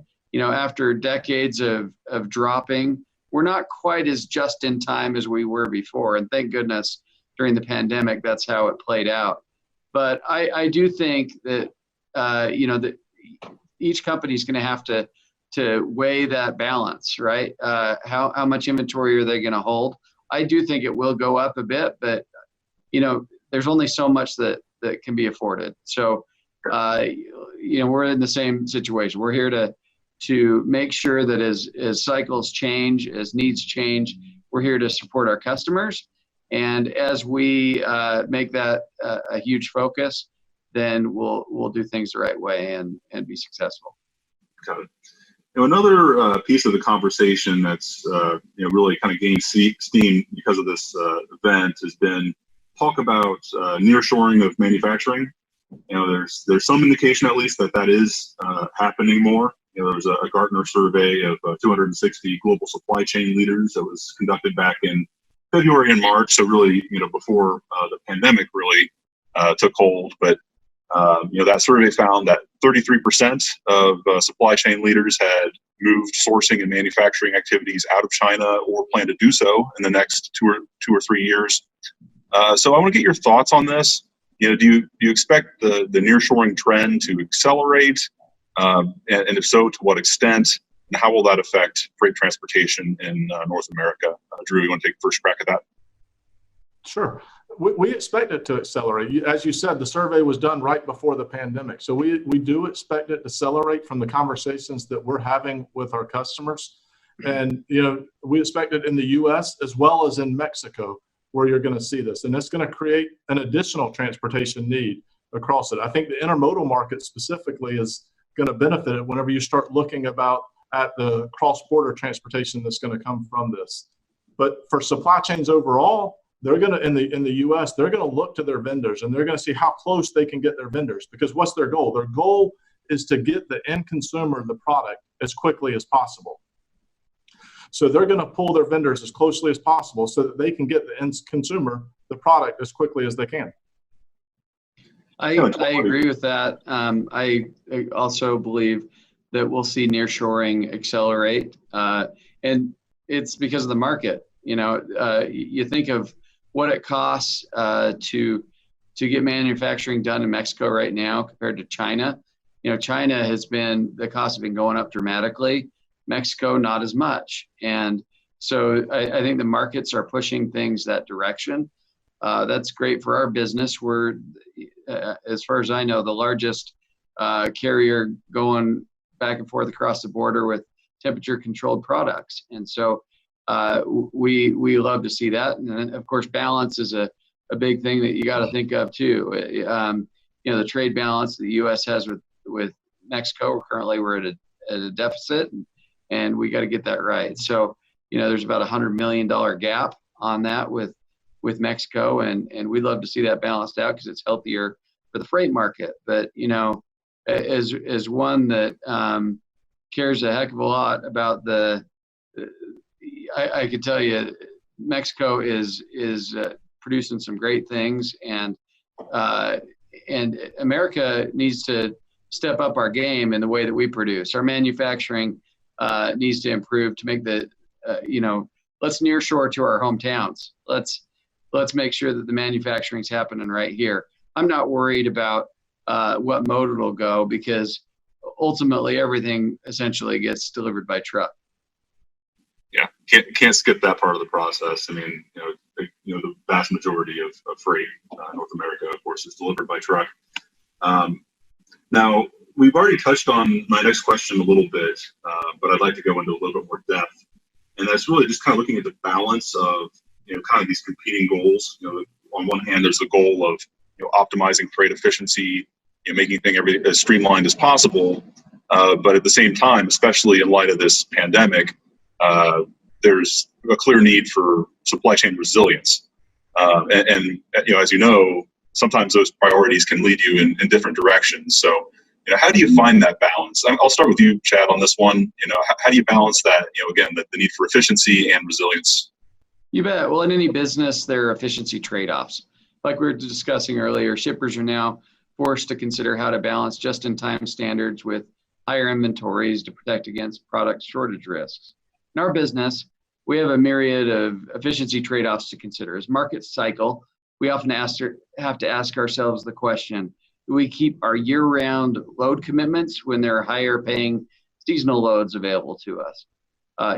What kind of relationship do we have with our customers? And if we chase the higher-paying seasonal freight, we may be stuck with nothing later. So it comes down to the strategy that will best help you compete. In our case, that's developing really tight partnerships with our customers. We'll bend over backwards to keep our commitments and gravitate to customers that feel the same way. If there's a proven track record and mutual trust, that creates a consistent, resilient situation and less ups and downs. There are others that thrive by chasing the buck, and maybe I'm not brave enough to go after that strategy, but I'll tell you, I think consistency and trust are values that we stick to and have worked well for us in the past. And Drew, I'm very curious to hear your perspective on this question at XPO as well. How do you find that proper balance between optimizing efficiency and also ensuring reliability and resilience? Yeah, what I just heard Chad say, I agree with. It comes down to service and relationship with your customers. And that's something that we're focused on every single day at XPO.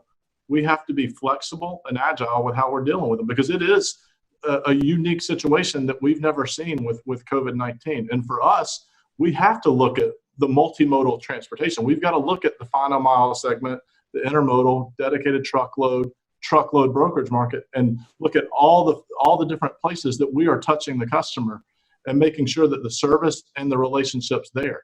We're talking to the customers about their inventory as well as how well they are stocked for the forward going, but we're also helping them maintain the balance, because they, again, I said it earlier, they can't have too much when you go to how much is in their warehouses, because it gets costly for them. And then we're focused on the nearshoring. We think that's a huge opportunity for us in the U.S. and Mexico. Every week, we're looking to help our customers with different ways of shipping transportation. So we're looking at, do you want to hold some shipments back and ship larger LTL shipments? Do you want to ship multi-stop truckloads? There's so many different ways that you can do it and be innovative with your customers. And we've got unique platforms that allow you to help do that, especially within our managed trans product. Recently, we've been able to see where we have still picked up stuff from China, and we're delivering it all the way to the door in the home in the U.S. And we saw in COVID-19 that gyms shut down. And as gyms shut down, people were ordering fitness equipment to their homes. And so we have seen a massive lift on fitness equipment being picked up in China, and we're handling every single piece of the transportation all the way into the end consumer's home.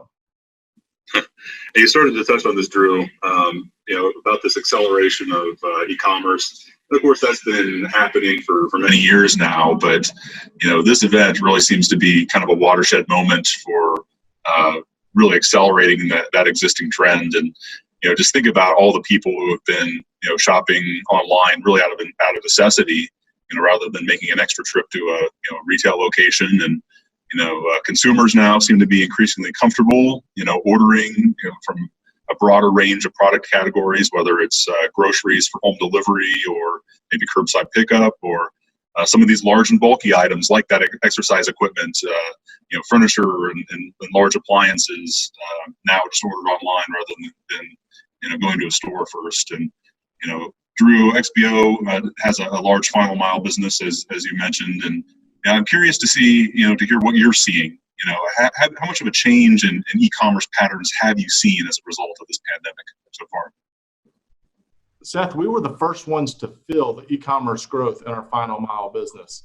We're going into 10 million homes every single year, and we're seeing that tick up this year through the pandemic. And I believe we're in the early innings of the acceleration of what you're seeing on the e-commerce growth. One of the things that our last mile team did is they sent out a survey to the end consumer. So we went to our customers, and we asked them just a few simple questions. But there's 2 points that I'd make off of it. 55% of people are doing do-it-yourself projects at home now. I know whenever I come home every week, it looks like my wife has started a new project or she's ordered something new that's going in the house. And the second piece is 94% of people are more likely to continue to buy online and have it shipped to their home post-pandemic versus what they were pre-pandemic. The consumers want speed and availability. I've talked about XPO Connect, our platform, a couple of times. Within last mile, one of the things that we've done is contactless delivery. So we create e-signatures where you can actually social distance or even curbside delivery for the customer, and you don't have to see them. You deliver everything they need to the device to where they can see it. And this is helping our customers manage their supply chains. Yeah, and Chad, I'm curious to hear your thoughts on e-commerce as well. How is CR England thinking about e-commerce, and how do you think it might affect freight distribution strategies overall moving forward? It's funny, a few years ago, we were approached, somebody said, hey, all this online shopping has got to be terrible for your business. As if electronically somehow goods get transferred to somebody. There's trucks in between, and so we've in a major way adapted and adjusted. In fact, we work a lot with XPO on this. Our dedicated business in our company has grown where now it's the biggest part of our business, and we work with many customers on final mile and local deliveries, and it's at this point, dedicated and final mile are a huge part of our core competency. But there's over the last few years, certainly there's been a strong deterioration to our overall length of haul.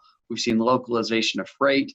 Data utilization predicts buying habits. It get down to the product, even SKU specific needs, and it's exciting. It's incredibly dynamic, and we're glad to be part of it. So, e-commerce is here to stay, and we're happy to be a part of that. But the thing that we're comforted by is we'll continue to see a migration to localization in e-commerce with more local DCs, but that freight still has to get from the DC, from the manufacturer grower by truckload, and we're here to help with that too. Got it. Now, and of course, in the early days of the pandemic, when this was still, there's a lot of uncertainty, and there was some panic buying, especially at grocery stores. I mentioned this earlier, but it was pretty remarkable, I think, how well the nation's food supply seemed to hold up. There were some outbreaks at some meat processing plants, but generally you go to the store, and even with the panic buying, food was very much widely available. And CR England, you're one of the country's largest transporters of refrigerated freight. So I'd like to get your perspective on this, Chad. How well do you think the nation's food supply chain performed during the pandemic? And, are there any takeaways or things that you think might change as a result of this experience? Well, better than I would have expected, knowing how severe the pandemic was, is the easy part of the answer. And same goes for our business. However, still some major bumps in the road, some very difficult things. So obviously, as we all know, so much pressure went on grocery retailers as opposed to food service and restaurants, where I think the stats that I heard were grocery was up 70% and food service was down 50%. So I'm probably talking to a lot of trucking company people, and depending on who you're aligned with your customer base, you probably felt it differently. We were thankful to be very diversified, to where some segments of our business were way up and other parts were way down. Amazingly, in most cases, it kind of balanced itself out for us. But there were some disappointments as well. There's all kinds of waste that happened. There were crops that weren't being harvested, milk being dumped. The meat industry had probably bigger problems than anybody I can think of, where they're having issues with people not wanting to come to work because of COVID and some problems at plants and labor issues. And the meat industry was as disrupted as anything that I saw. But the good news is, at this point, I would say they're back. It's maybe not 100%, but in most cases, they are pretty close to fully recovered. And customer demand in general right now is the highest I've seen in years and years, if not ever. Now, apart from the coronavirus pandemic, this has also been a significant time of change for international trade. Of course, the USMCA agreement has replaced NAFTA. Brexit is partially done, but still, going on. And of course, there's been all the tariff changes and the ongoing trade war with the U.S. and China.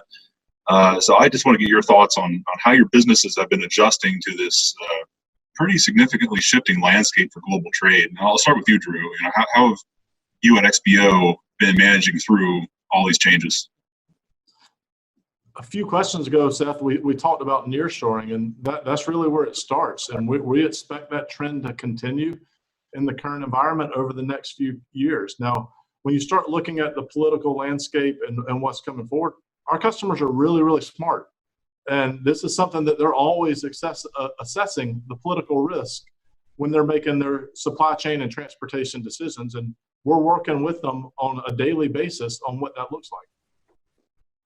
Got it. Chad, you're going to hear your thoughts as well on, again, international trade, USMCA, really just kind of a recalibration and adjustment of these trade deals? You bet. I mentioned earlier we're a leader on our southern border with Mexico, and then we're also a leader in refrigerated intermodal. So these issues hit home hard, and we think about them a lot.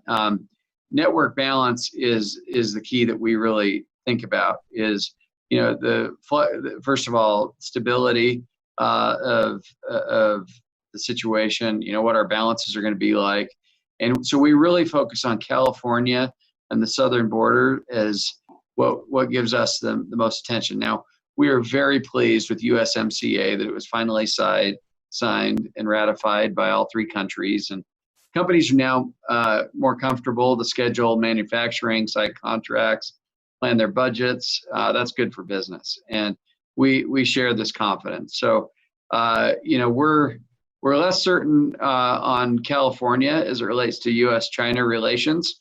That's a little iffier, but for now, we try and design the network to support our customers, and we're hoping that we'll see more certainty after the election in November, whichever way it goes.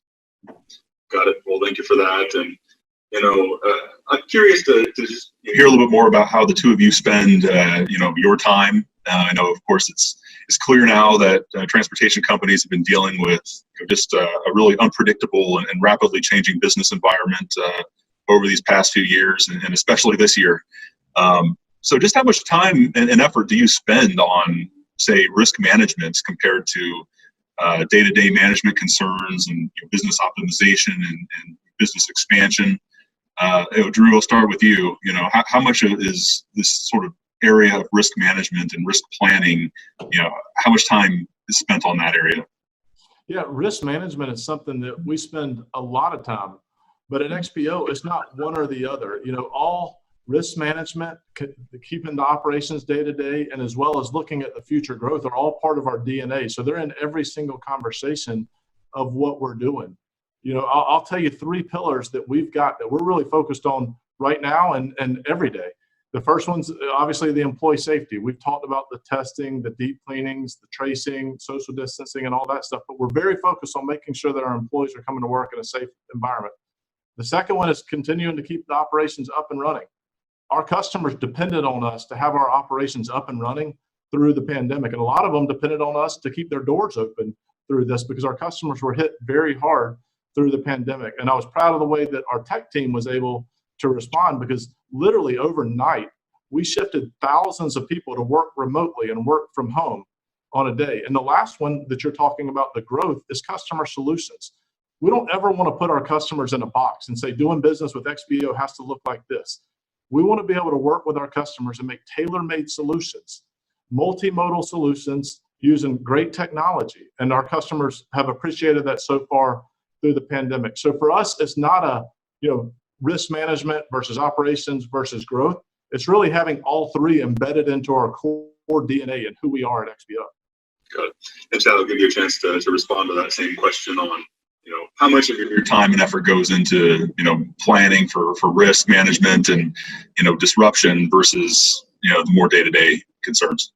I love Drew's answer because you can't separate safety from the rest of the business. And in fact, we adopted the mantra "safe and on time every time," which we give out, the fluorescent jackets to our drivers for safety purposes, and we have that emblazoned on them, safe and on time every time, because to us, it's all part of the same process. So, but you asked about, risk management, and fortunately, the amount of time we spend on risk management has grown tremendously because of so many changes. So I'm going to complain a little bit,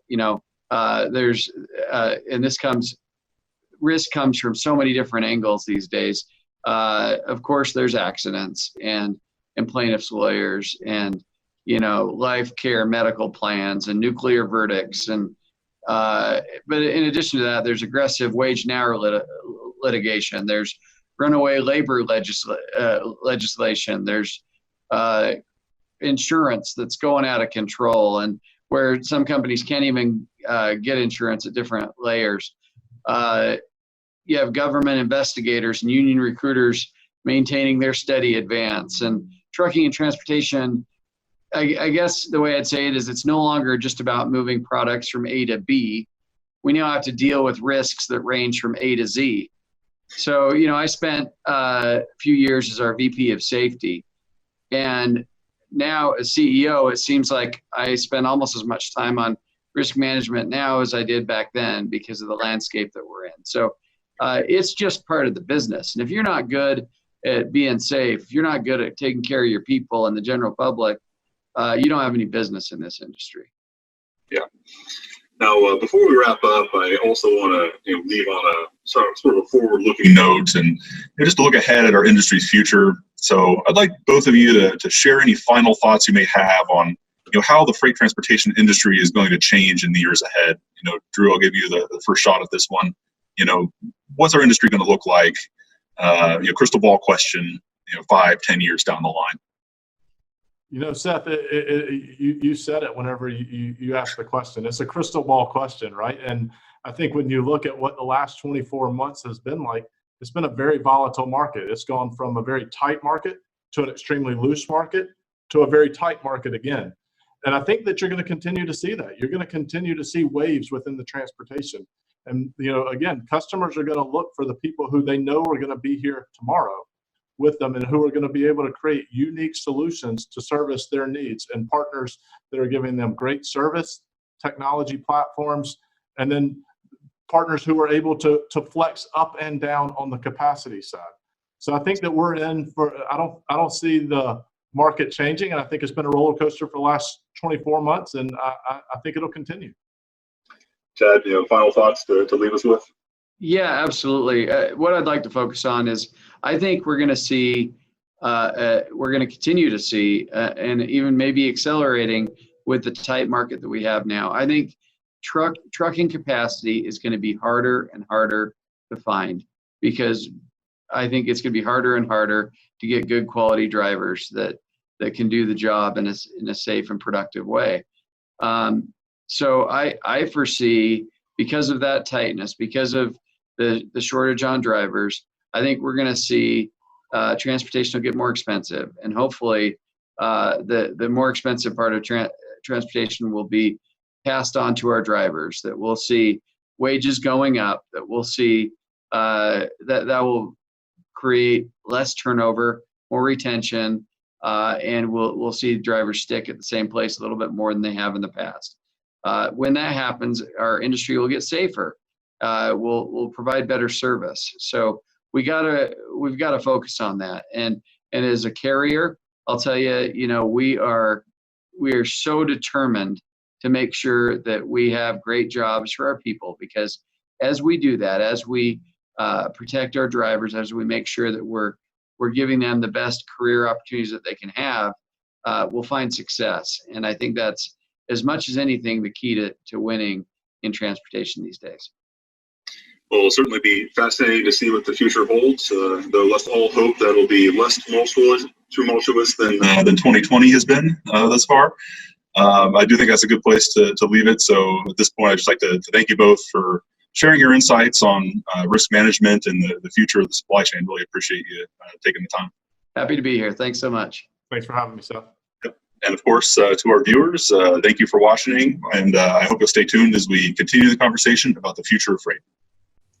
Thank you, Seth, Chad, and Drew, for that insightful conversation. One of the primary ways trucking and logistics companies have created efficiencies and charted a plan for growth is through technology innovation. Whether it's been incorporating AI, driver assist technologies, or data analytics, tech investments continue to be key. Seth Clevenger will join us again to discuss some of this investment strategy with 3 industry leaders: Sid Brown, the CEO of NFI, Jason Ringenberg, the CIO for YRC Worldwide, and Drew McElroy, the chairman and co-founder of Transfix. Stay tuned for an exciting discussion on tech future-proofing. Hello, I'm Seth Clevenger, Managing Editor of Features at Transport Topics, and I'm excited to welcome you to this final panel discussion of our virtual summit on the future of freight and supply chain management. In this session, we're going to discuss next-generation tech investments and future-proofing in the transportation industry. Trucking and logistics companies have been incorporating increasingly sophisticated technologies into their operations, including data analytics, artificial intelligence, business process automation, as well as the first wave of electric-powered trucks and advanced driver assist capabilities. In the past, transportation companies have been testing and implementing these technologies primarily as a way to improve efficiency. But in light of the coronavirus pandemic, many are also viewing these investments as tools to increase resiliency during uncertain times. To help us learn more about where the industry is headed, I'm thrilled to welcome three industry leaders. First, I'd like to introduce Sid Brown, CEO of NFI Industries, a major provider of trucking, logistics, warehousing, and distribution services with more than $2 billion in annual revenue.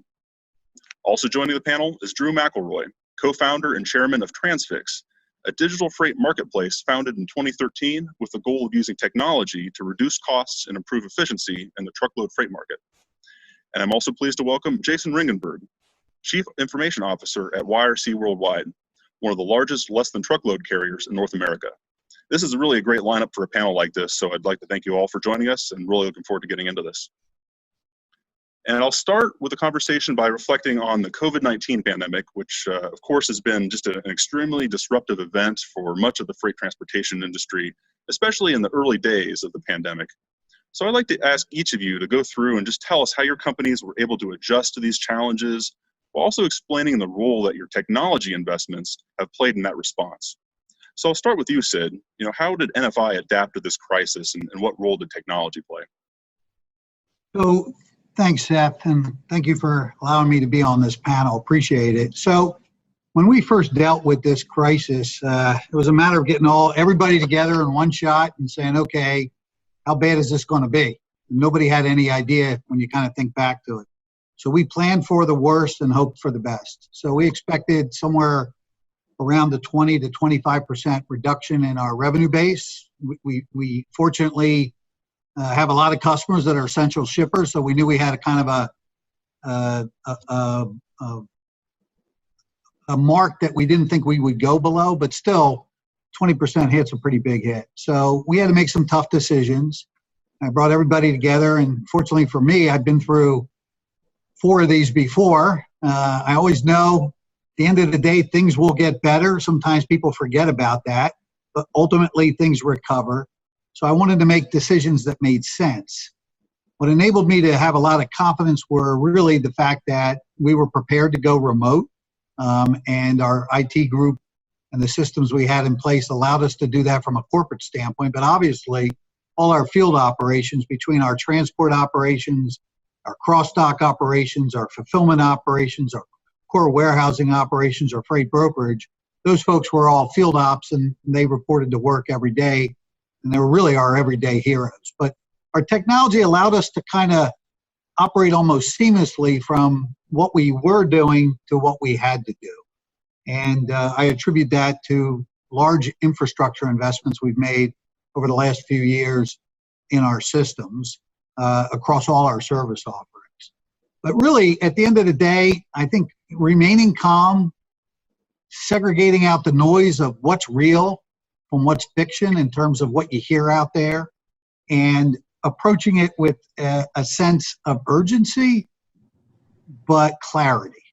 And so we went about it. I made some tough decisions, furloughing people, freezing wages, cutting back on 401k. I mean, things you don't want to do, but nobody knew what to expect. And then I over-communicated with my team, and I communicated with our employees. I did bi-weekly videos in the beginning to let everybody know what was going on, because there was a lot of fear out there in the marketplace. We were able to kind of, at that point, go along as the world was going along.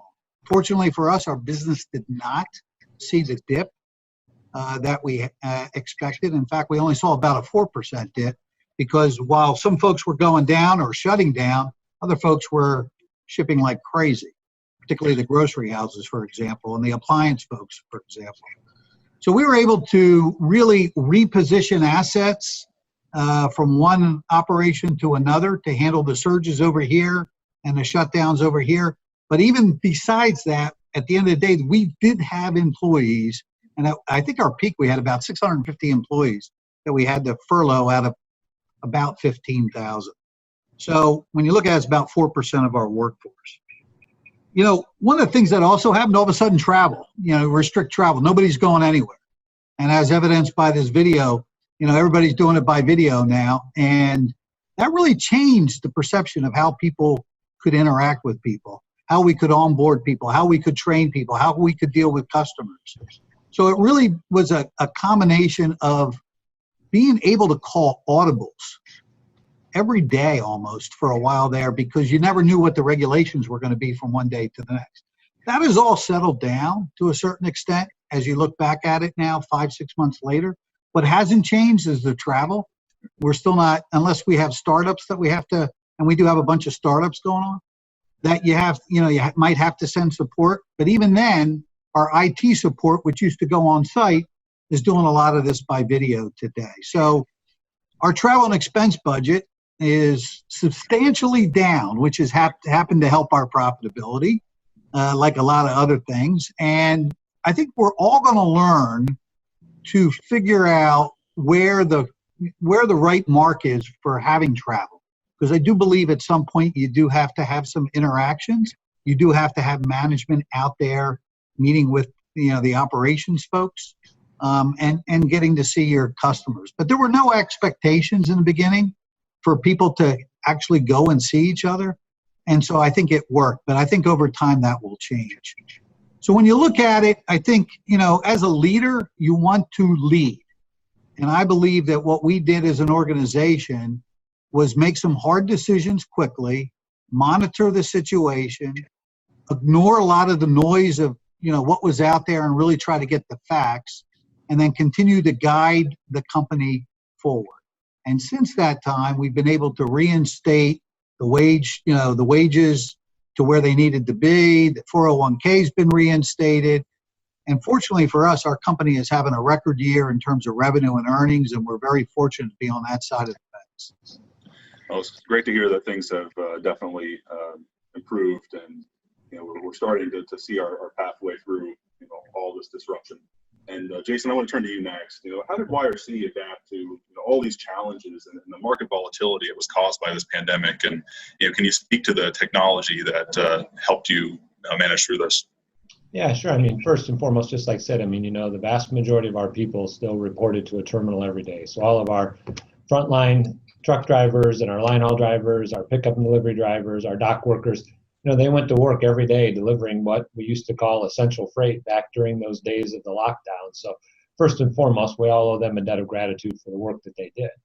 From a technology perspective, you know, there's really 3 or 4 things that it helped us with. So first of all, when it comes to our network and the optimization of our network, when we did run into hotspots because of COVID, and we had areas of the country that were shut down, or areas of the country where not all of our drivers could get to a terminal, we were able to reroute that freight, you know, to the next closest terminal to try to be able to service those customers as best we could when there were hotspots or flare-ups that didn't allow the normal course or the normal route to be honored. You know, the second thing that we did is we made a lot of investments, as I'm sure all of the panelists and other companies have over the last few years, in the technology that our, you know, our back office workers, you know, use, and that allowed them to be able to work from home. So investments that we've made in cloud solutions, investments that we've made in video conferencing, you know, investments that we've made in firewalls and different cyber aspects of it allowed the vast majority of our people that work in one of our office locations or one of our headquarters locations to be able to quickly, you know, work from home without missing a beat. And then I would say, you know, last, Seth, one of the things that's come out of this, as Sid said, you know, travel has been nearly non-existent. So we've been able to use some of that technology that we use inside of our 4 walls with our customers. We've been able to do lots more video sales calls. We've been able to do lots more meetings and, you know, onboarding of customers and things with video that before we normally would have flown somebody, you know, to get there. So from a sales perspective, from a network optimization perspective, it's been there. And then obviously the input, you know, the investments that everybody's made in their web technologies to help answer and provide our customers better levels of, you know, self-service as, you know, call centers and things might have been disrupted in the operations. All of those things helped us, you know, to continue through the early days of the pandemic when we had the initial dip in volume, and then as that volume has started to come back. Well, thank you, Jason. And Drew, I want to turn to you next. Talk us through how Transfix responded to this crisis when it hit. And of course, you are a technology company and a transportation company at your core. So how did you make this adjustment to this new world? Yeah, absolutely. And first, Seth, thanks very much for having me, and it's a pleasure to be on the panel with these other fine gentlemen. So it was a little bit different for us relative to the other two companies here. Obviously, our employee headcount is a bit smaller, and we're a non-asset-based company, so slightly different answer. But we are also headquartered in New York City. So we were, we felt at least we were sort of in the eye of the storm at the very beginning. And so initially, of course, the first thing was focus on our business and our team, make sure everybody's healthy and safe and all that good stuff. And I'm incredibly proud of sort of the stack that we have built. Allowed us, we made the decision, I believe it was March 14th, to go 100% remote indefinitely. And we were 100% remote on March 16th. So within 48 hours, and throughout, even at the very beginning and throughout the course of the evolving events here, our per person productivity is actually up. So incredibly proud of the sort of internal work we've done, and that came together very quickly, frankly. And so that allowed us to then turn our attention to those that we serve, meaning both the carriers and drivers as well as our shipper partners. And actually, before I mention the technology, I'll actually talk about sort of the human side of it, believe it or not, because that's sort of where we started, right? This was a bit of a gut check moment. So on the carrier side, we partnered with an organization called TIER, which is the Truckers Emergency Aid Response Network, and we're donating PPE at truck stops all over the country and sort of tracking our PPP inventory digitally. And we started a Pay It Forward campaign where we were giving our sort of core drivers. Frankly, we're just giving them. It wasn't money; it was gift cards. But we were just trying to help because this was not the time to pinch pennies. So that was it. We did those things to make sure we shored up our supply base at obviously a very volatile time. And then we of course turned our attention to our shippers, who, as Sid mentioned, it's interesting. It was a very bifurcated sort of result, right? There were those businesses that effectively got whacked and had almost nothing going on for a period of time. But then the other side of the coin was the businesses that went absolutely gangbusters. And we were fortunate that not only were we able to serve those businesses from a capacity and execution standpoint, but some of the features of our platform started to take on a new life in the context of the pandemic, right? Things like digital PODs, right? Historically, we would talk about that as an opportunity to save time and manage paperwork in an effective way, which is great. But then when you layer it on, oh, by the way, it's now touchless and you don't actually have to even interact with anybody, and you can minimize the risk. Those sort of digital aspects of our business took on an entirely new level of value in the sort of context of what was happening out there. So the real truth is I'm incredibly proud of the work that our team has done to sort of support both ourselves and sort of our external partners. I won't call it seamless, but it was, considering, I think we did one hell of a job.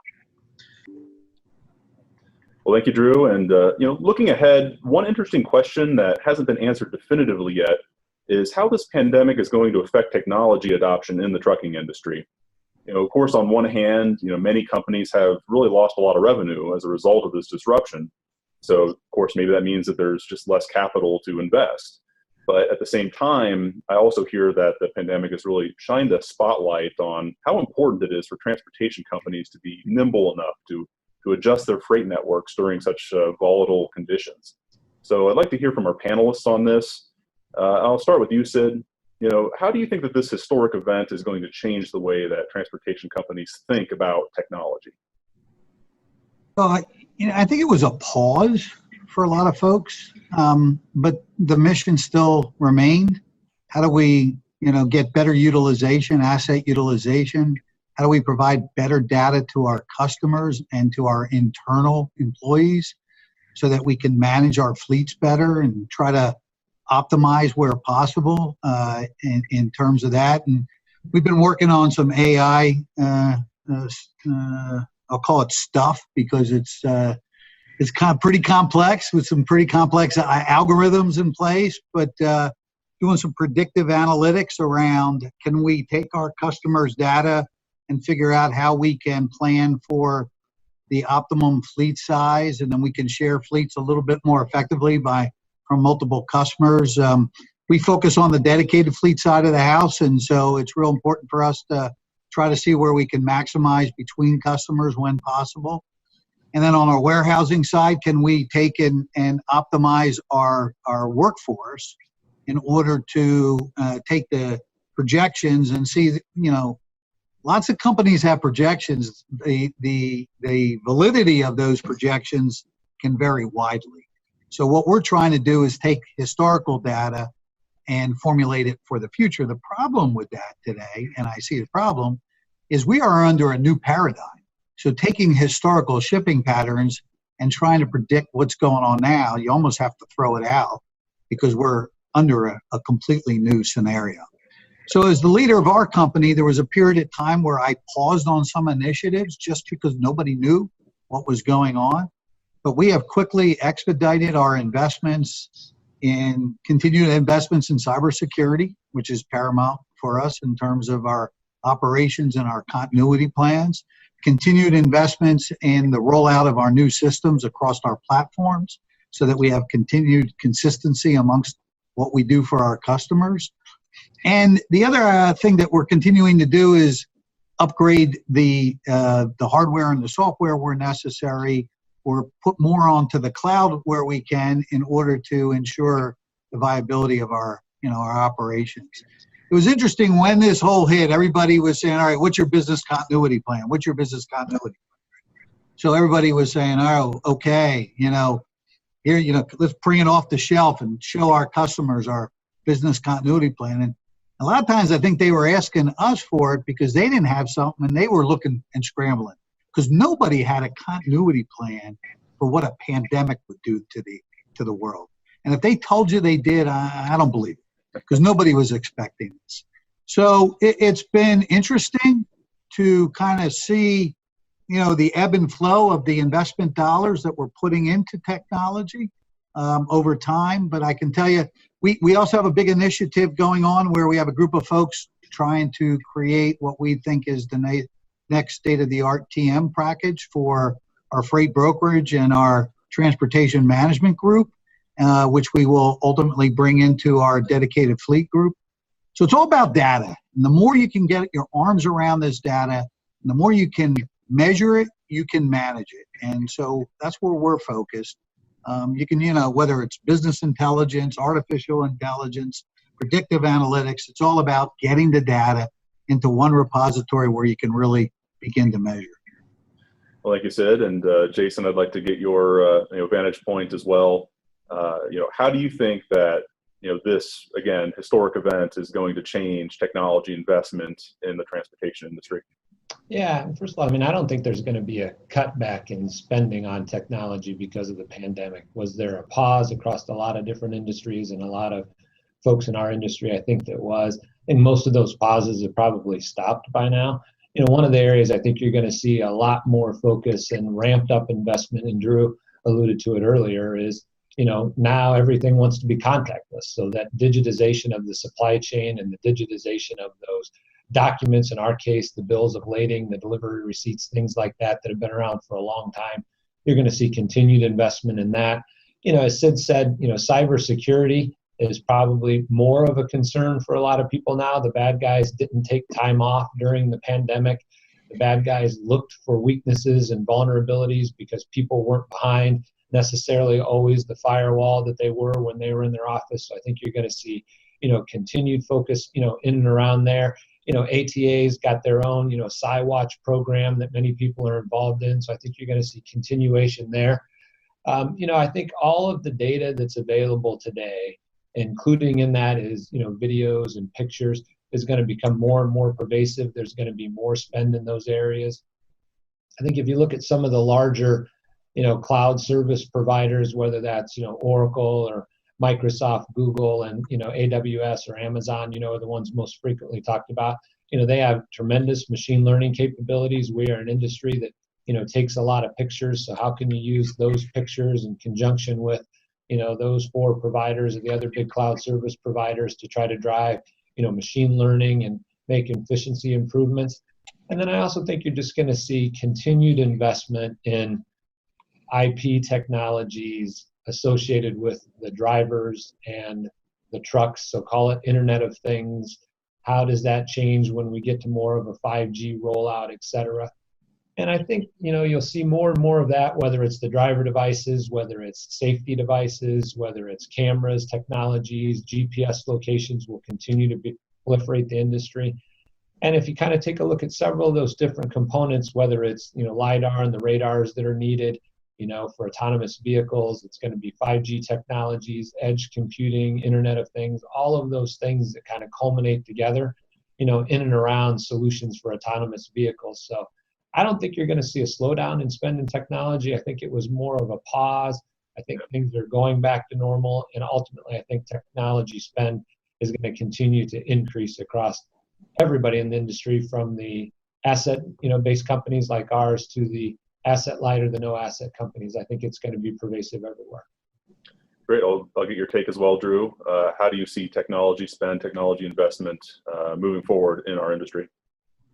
Yeah, I mean, so certainly I believe that investment in technology is going to continue to increase. I think that the slope of that curve is increasing and not the other way.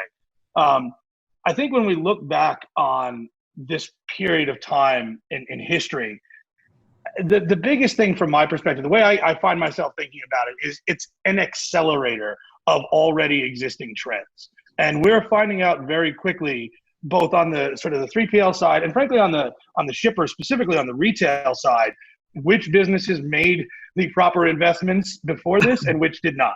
And so in many ways, this is like the arbiter of the future. Like, are you going to survive or are you not? And so like anything, those businesses that are unable to invest, I think the gap between the haves and the have-nots is going to widen. And those businesses that can make the proper investments will be that much more differentiated on the, I mean, frankly, even right now, but especially on the way out of this. And as I sort of alluded to in the last question, we're very fortunate that, because of our sort of nascency and the way we built our platform, we were able to sort of respond quite quickly. And so we focused our attention on how do we help our constituents? And so, frankly speaking, on the carrier side, a lot of that tech, touchless and all that fun stuff, was already deployed. And so the conversation we had with those folks is more about how do you ensure that you don't get stuck, either in a biological hotspot or in a place you've never been, and the economics of the truck get really, really bad really quickly. And so prior to the pandemic, we had launched our core carrier program, which is effectively moving toward like a quasi-dedicated model of time-based purchasing rather than load-based purchasing. And of course, one of the value props to the carrier side when we do that is the volatility curve gets flattened. And as perhaps you can imagine, the sort of uptake and adoption of that program at the beginning days of the pandemic was almost to the point where we had to pump the brakes and make sure that we weren't taking on too much so that we could continue to serve the folks who came on. So that was frankly, I think, very good for the carriers and very good for our business, because it sort of shored up our capacity in a way that I think is hard for non-asset based businesses to traditionally do. And so that allowed us to, again, turn to sort of the shipper side. And, the preponderance of our customers are either big retail or sort of big CPG serving retail. And again, it sort of became that binary thing, right? Either you're trying to save every single penny you possibly can, or you're trying to do the proper things to make sure you serve your customers, maintain inventory levels and everything else. And, frankly speaking, we work with both types of customer, but I would say those who are most progressive about this and who are, reallocating inventory and saying, okay, well, how do we make sure we can do, true omni-channel, whether it's order online and pick up at the curb or whatever it might be, making sure that all of that was supported by data and visibility and transparency and all that good stuff, in sort of the backdrop of no one having any idea what's going on. Like I said, I think that sort of proved well for our business, but I think more importantly, it allowed our customers to continue to operate and sell widgets, which if you don't do that, you're in big trouble. No, I think that, pretty much across the board, we heard from this panel that, technology is indeed, a core to the future of our industry. And another example of the types of technological changes we're seeing is also taking place in trucking equipment. So truck manufacturers and their fleet customers are now beginning to test electric-powered commercial trucks, not just something that you see on a trade show floor, but in real-world freight operations. And again, it's early days, but it's helping to pave the way for broader adoption in the years ahead. And this is quite a change. I mean, this is a brand new vehicle category in the commercial truck market, and just so happens that NFI has been among the first to actually deploy these vehicles, in this case through partnerships with Daimler and Volvo. So Sid, can you just tell us a little bit about your experience so far with electric trucks? How have they been performing to this point, and how have your employees reacted, especially your drivers? Yeah, just so for reference, it was a little over a year ago that we unveiled these trucks out in California with Freightliner, and we put 10 of them in use down at the LA ports, between the LA ports and our Chino campus, where we run a big warehouse campus. And we began to test these as they came in, and we've learned a lot. And so what have we learned? Some things. Driver behaviors change a little bit. Drivers' perceptions of what they should be doing in terms of the acceleration or deacceleration on the trucks are a little bit different. Highway traffic will impact battery life, which we didn't really realize would happen. Weight will impact battery life more than we expected. The stop and go traffic has both its positives and negatives on battery life. So a lot of learnings as we go and we try to utilize these trucks and learn from them. So we've been tinkering with them with Freightliner in the beginning to kind of see if we can maximize battery life and maximize utilization of the trucks. And so the haul between the port and the warehouse is, I think it's about 60 miles. So, our goal was to try to make 2 turns a day. In the beginning, we weren't getting 2 turns a day. We're getting about a turn and a half. We put chargers in. We invested in the chargers. Between Freightliner's investment and our investments, this is millions of dollars in order to begin the process of learning and figuring it out. Followed by 2 trucks that have recently come in that we just announced with Volvo, part of the first Class 8 trucks that Volvo has, that we're going to put in similar applications to start seeing, and we're learning from Volvo out there in Southern California as well. Fortunately for us, our average length of haul is less than 200 miles. And so therefore we have a great application to go out and come back across all 4,500 trucks that we operate day in and day out. So we believe over time that this application makes a lot of sense for us. We also have a lot of warehouses that we think we can put solar panels on, and we're working with Volvo on this now, excuse me, to allow the panels to put the charging stations down below by the warehouse yard, and so it's a closed loop system. And we're hoping to really see the benefits of that over a period of time. But if you think about an electric truck, those things will last a lot longer. There's a lot less moving parts. There's a lot less requirements for technicians to fix all those moving parts. And it's hard to find technicians out there today. So the useful life of these trucks is going to be much greater. The battery technology will continue to change. So you'll put in new battery technology as you continue to move forward. So we're at the infancy of this. There's a lot of testing. Nobody's in mass production right now. Everybody's claiming that they're going to be there quickly. I think we're still about 18 months away from one of the OEMs really beginning to deliver the technology on a mass production or a scaled production scenario. But I made the comment, I don't know if you remember, Seth, that I thought that I went out on a limb and I thought that by 2025, 30 to 40% of our fleet would be electrified. The only thing that might hold that back is more the manufacturer than us. And, some of the grants that the states have still need to be worked out, because California is a leader in this, and they're doing a wonderful job of promoting clean air. And I think everybody has seen that just recently they said, no more passenger cars with diesel gas as of 2035. So there's a big push to clean the air up in not only California, but really through many states in the country. So I think the regulatory environment will catch up a little bit with where the technology is over a period of time.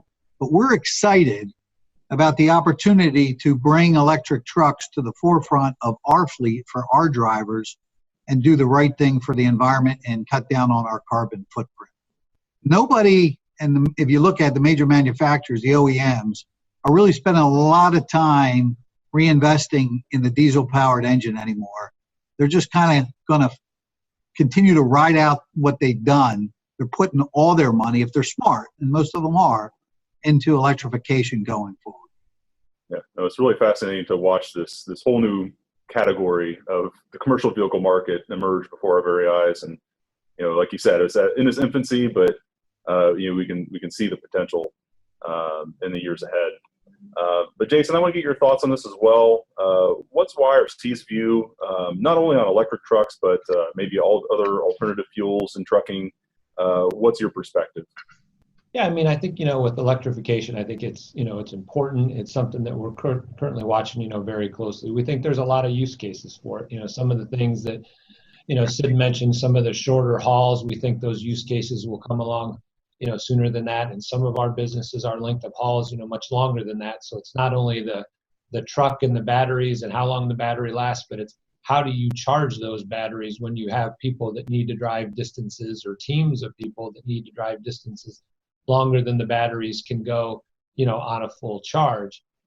So one of the other things, we've looked at and have continued to look closely at is, what about clean diesel? I mean, because if you just look at the diesel engines, if I'm not mistaken, I think 96, 97-ish% of the trucks on the road today run diesel. If you look at those diesel engines and the clean diesels, I think it's somewhere around 60 diesel engines today produce the same particulate count as one truck, from 1988. So there's got to be, some bridge to electrification. We think that clean diesel is at least, one of those bridges. CARB and the mandates that are coming out of California, I think everybody understands that they're coming.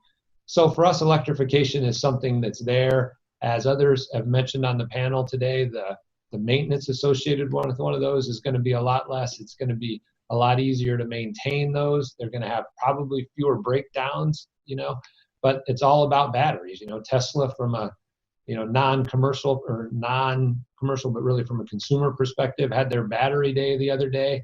They think they can get the price of a Tesla automobile that was supposed to sell for $35,000, but in actuality is sold closer to $50,000, their Model 3 on average. They think they can get a battery that's going to, lower the price of that to $25,000 and be able to go further.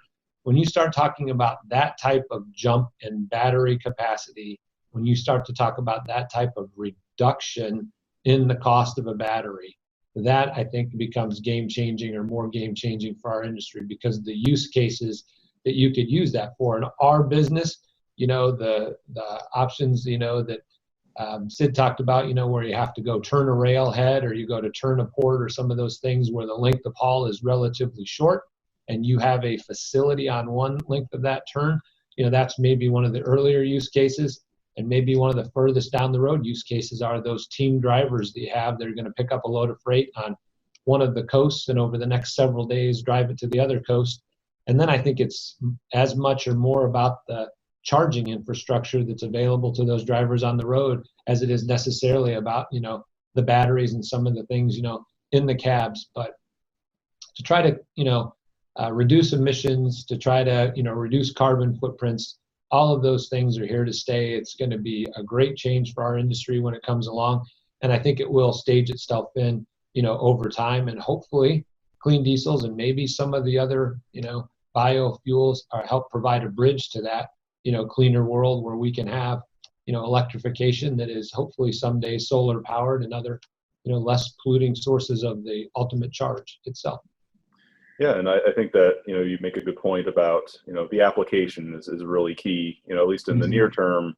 Electrification can make sense for, port drayage, short haul, urban distribution, Sure. Applications like that. But, for example, a regular route, truckload, of course, you need a place to charge and, you're limited by the battery range and the vehicle weight. So there are many factors to consider. And, we're at the very, beginning of this, very interesting change and new category of vehicle. And of course, diesel will be a big part of the industry for years to come. Seth, Yes. I might want to add one other area that Certainly.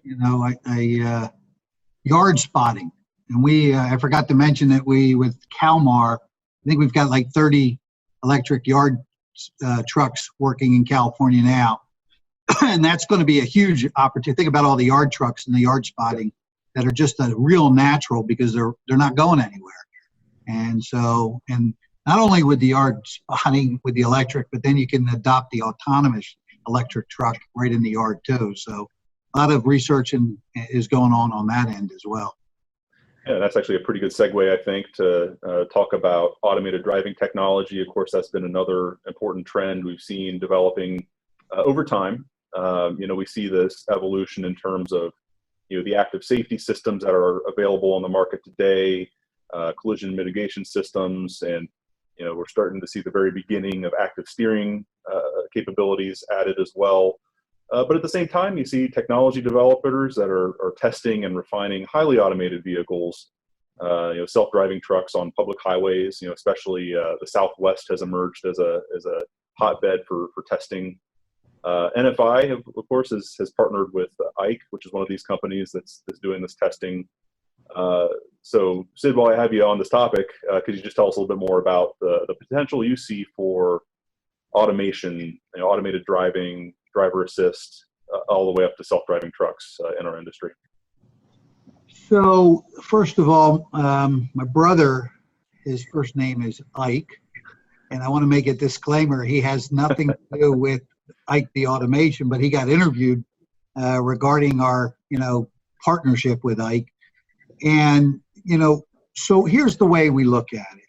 You really still got a long ways to go.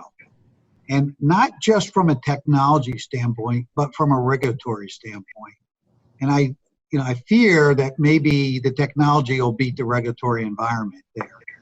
We don't right now see the day, at least for the next 5 to 6 years or longer, where that driver is going to be totally displaced out of that cab. Just from, if you look at airlines today, they still have pilots.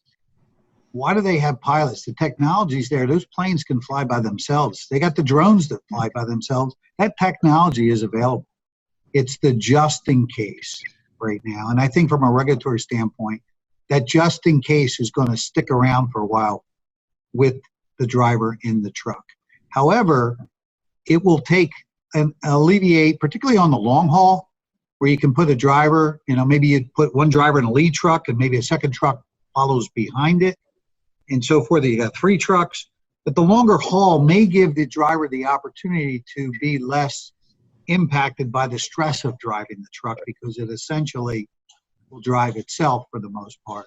In the urban environments and the environments that have much more impacts by weather, it's going to take longer to develop that technology because there's more variables that need to be associated with it. But there's a lot of dollars going into it.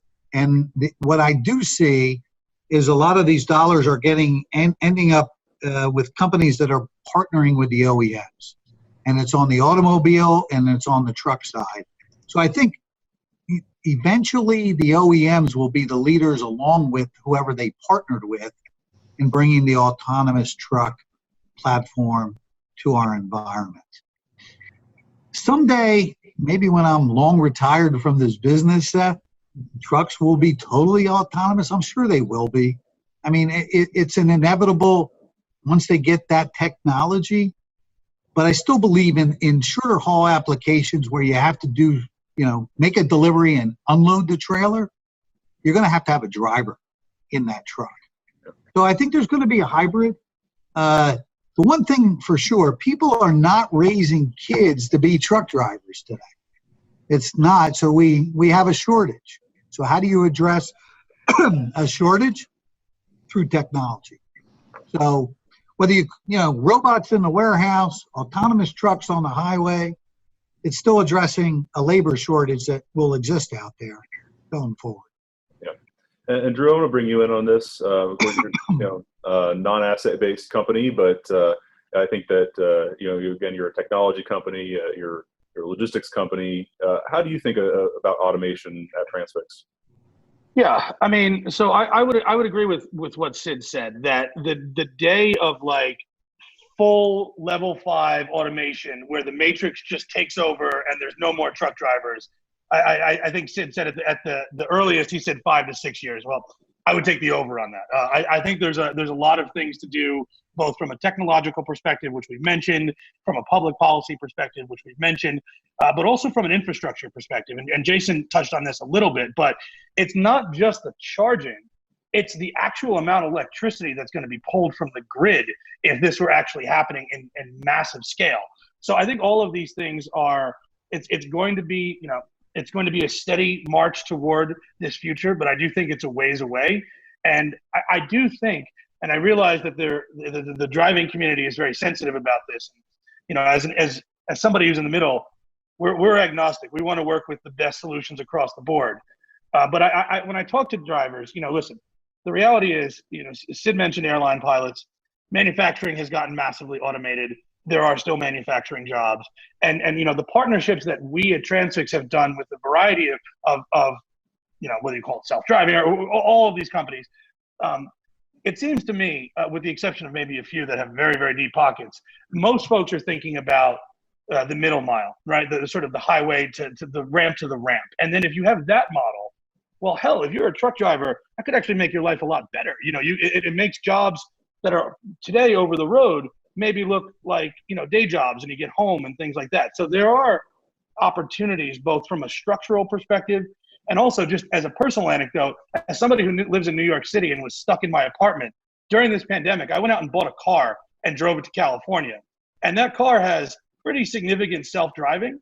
And for what it's worth, driving across the country, I mean, it's still there. I'm still on the wheel, but just the ability to sort of relax your posture and take a step back. I mean, we talk about the health issues in the driving community. Well, the stress of being on the road is no joke. And if these technologies can make you safer, make it a little bit less physically exhausting to do the work you do, those are benefits. So as a personally, not Transfix, I'm bullish on the technology because I think it can save lives in a variety of ways. But I also, like with anything, you don't want the hype to overload us. And there is a ways to go, and incremental steps will be good and perhaps not damaging to any individual, like the truck drivers who think they're maybe not going to have a job or something like that. I don't think that's a massive concern, to be honest. And as Sid said, there is a shortage of truck drivers. I argue about that a little bit because I would say maybe there's a utilization problem, and if you get the utilization right, maybe there's enough truck drivers. But either way, there are probably more truck drivers retiring than coming into the business. So the total sum is going down, and the economy continues to grow. So if you can have the autonomous curve come up and sort of meet the self-drive or the traditional curve, you can have enough capacity in the market. Yeah, and I'm glad that we're kind of addressing that elephant in the room about what automation means for truck drivers, and I'm fully agree with what I've heard on this panel, and I've always been quick to make the argument that automated driving technology is going to complement drivers rather than replace them. And even if you have cases and instances where you can go fully autonomous, it's going to be designed for a specific application. It's not going to be going through Manhattan, for example, or just it's going to be designed for a certain use case. And there's simply no doubt that we're going to need professional truck drivers for the foreseeable future. But to your point, the technology could make those jobs more attractive, safer, better jobs for that next generation of drivers. And Jason, I want to bring you in on this too. You spoke about this topic a little bit earlier, but yeah, how do you view automation, and what do you think it means for truck drivers moving forward? Yeah, first of all, I agree with what Drew just said. In 5 to 6 years, I'm going to take the over on how long we're going to need truck drivers. I think these advanced driver assist systems, I think it's going to be a great thing for safety. I think it's going to be a great thing to help make the job more attractive. And I think everybody on the panel today, and most everybody that's involved in and around technology, thinks that the technology or the underlying components of that technology will be available before the policy is. And today that policy in large extent is done by the states. I mean, certain states let autonomous tests go in, certain states don't. Certain states allow those in our industry to pull triples, other states don't. Some states have more tolls to pay for infrastructure, some states don't. So from a policy perspective, it's just not the folks, Seth, near your office in DC that have to weigh in this. It's the other 50 state capitals. And last time I checked, to get all 50 states to agree to X is a really hard thing to do, regardless of what X is.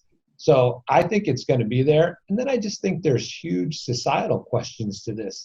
Even if it is safe or the data shows that it's very safe, if you're driving down the road in your minivan with your 2 kids in the car seat and back, are you going to want to see a truck that's carrying 40,000 plus pounds without a driver in it barreling up behind you, or you're passing that?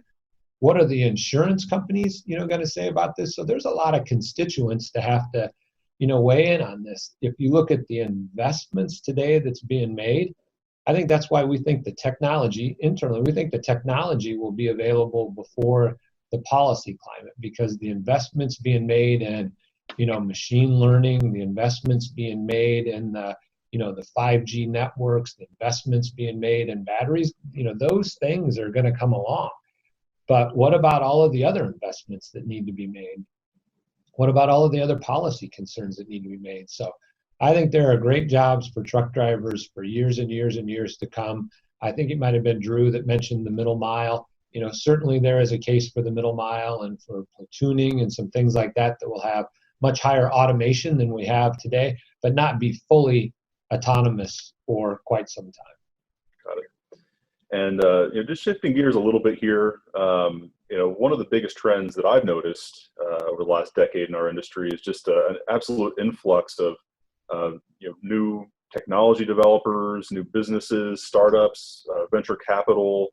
The saying goes, Silicon Valley has certainly discovered trucking. And my apologies, Drew. Of course, not every tech startup is based in California, but as a tech startup in this field, you grew up in this industry, but again, it's a technology-driven startup.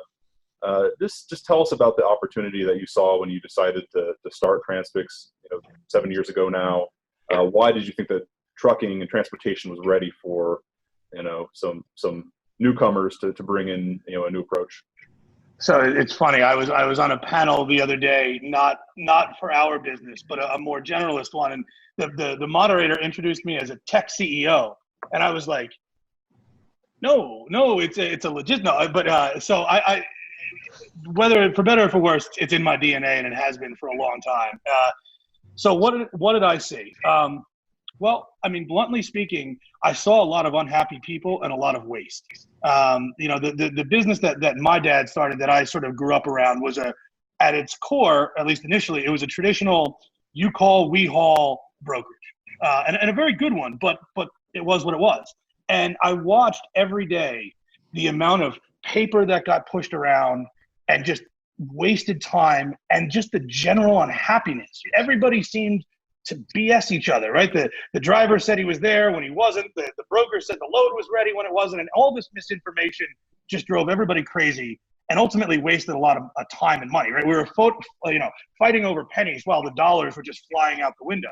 And so at its basic core, what we set out to do was take technology and basically in two forms. One, mobile technology that, at this point in time, we started the business in 2013.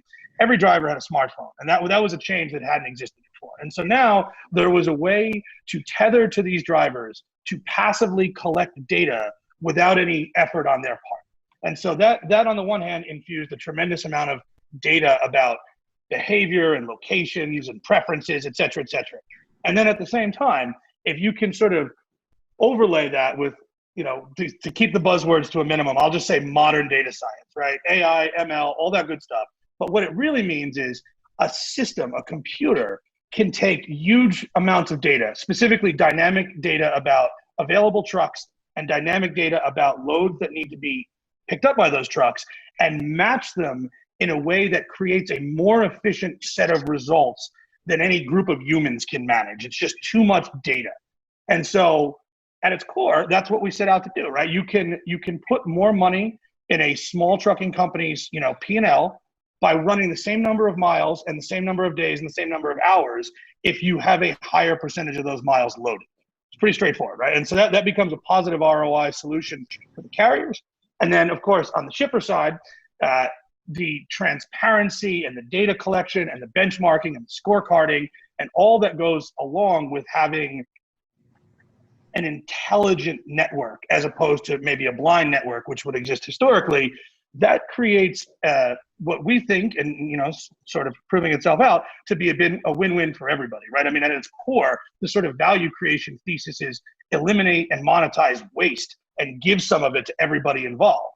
And so honestly, I was crazy enough that I actually wrote a business plan when we started this. I don't know too many startups that actually do that, but I actually wrote a business plan. And if you go back and read it, 7 years in, it's basically the same thing. This industry is wasteful and everybody seems pretty cranky.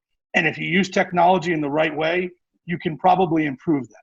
I won't say it's a silver bullet, right? This is still real life and things still happen out there. But if anything, when things happen, at least you know about it and you can tell everybody involved and, et cetera, et cetera. So that's the mission we've been on. And, knock on wood, fortunately for us here 7 years in, we're accelerating in sort of all ways. Our growth is accelerating, which is interesting. It's not just new partners, it's going deeper with the partners that we have, which in some ways to me is even more telling. At the beginning, you'd talk to a very large retailer who would be like, oh, this is cool, we'll try it. And here's your 2 lanes or here's a couple of loads. And then, the next year you become a top 5 provider. And then the next year they say, hey, can you help us with this RFP? And it's like, okay, there's something here. The nature of our depth as really driven by data and insights, it's telling, I think, and it's something that we're very proud of. Well, thank you, Drew. And, another big trend that we see, not just in transportation, but really in all fields of technology across many industries, is the advance of artificial intelligence and machine learning. In trucking, some companies are beginning to use AI to help automate some of the back office processes, freight matching, and just enable some better business decisions that otherwise, humans might not have noticed on their own. And I'm going to point this one to you, Jason, as a CIO. What are your thoughts on, how AI and machine learning can, drive more efficiency in our industry moving forward? Yeah, I think, everything you mentioned, Seth, robotic process automation, there's going to be a lot of, advancements there. But, when I think about it, or as I've thought about it here recently, I really think more about it from a customer service perspective. So can you use cameras to take pictures to deduce loads that are likely to have damage versus loads that aren't likely to have damage, or understand as you're starting to load a trailer where you have waste in there that you could get more freight on there. So, how can you use these pattern recognitions and the massive amount of computing power that comes from some of the, the larger cloud providers to take thousands and thousands and thousands of pictures to replace things like supervisors going to look at trailers to see, are they loaded properly, or are the trailers full? So how can you concurrently, using machine learning, drive down your cost, free up your supervisors to focus on other things, lower the likelihood that you're going to have a claim and an upset customer? So how can you do all of those with a computer and pictures? There are other applications of it. When you do your pre-trip inspections, could you have those vehicles drive through video and look for cameras or videos, look for things like, tires that are underinflated, or brake lights that don't come on, or hydraulic hoses that may be disconnected, or even if it gets down to, the efficiencies of the skirting and those things that are going to help with your fuel economy until we get to this fully electrified, world going forward, where they would be able to then stop and alter course before that trailer is closed in the case of looking for load quality, and in the case of looking for trailers that are full, or in the case of when you're doing it in the yard, look for those things that you would certainly want to know as a carrier before that truck left the yard to go on to that next destination. I really think that's going to be some of the areas where, specific to transportation, we see, these uses. Obviously, what we talked about earlier with autonomous vehicles, there's massive use cases for artificial intelligence and machine learning. Some of those, as we talked about, have regulatory issues. Some of those have societal questions. But here, I think everybody can agree, if a trailer is full, that's good for all parties. If a trailer is loaded properly, that's good for all parties. And if that equipment, when it hits the street, where we share that with everyday drivers, if it is safer or more ready for that run, I don't think there's any policy concerns. I don't think there's any societal concerns. And I think these are ways where we can use pictures and pattern recognition that isn't profiling the human face, but rather profiling freight in the back of a trailer, or profiling the safety readiness of a tractor-trailer combination as it gets ready to hit the road. And I think those things, the technology is nearly there today and is coming on quickly, and we'll see massive improvements for all across our industry. For us, it makes it more productive. For us, it makes it safer. For all of our customers, it makes it more likely that their shipments are going to get there damage-free. Nothing but goodness associated with it, in my opinion. Well, this has been an outstanding conversation. I am going to be cognizant of the time, though, and perhaps I'll give each of our panelists one final word on really where you see our industry going in the years ahead. Perhaps we can look ahead 10 years and envision what trucking will look like. Sid, I'll start with you. Any final thoughts on how you see our industry evolving in the years ahead? So let me go back and qualify. I didn't say that all fleets are going to be running autonomous trucks 5 to 6 years from now, guys. I'd take the over on that bet too. So let me say that. So a couple things. We are already, with technology. So we're doing, through a group called AI Noodle, we're looking at the PMs on our trucks, and we're doing predictive analytics. It used to be that you do a PM and there were 60 things that were on the checklist to do. Well, we're now predicting, there are 60 things you don't have to check, because some of these things, we now have the historical data to say it's not going to be in a failure mode until 60,000 miles instead of 30,000 miles. So now our people are doing their PMs, instead of doing 60, they might be doing 32 items, because the predictive analytics are showing us that we don't have to do all 60 of these. And just like Jason said, machine learning and automation are all going to continue.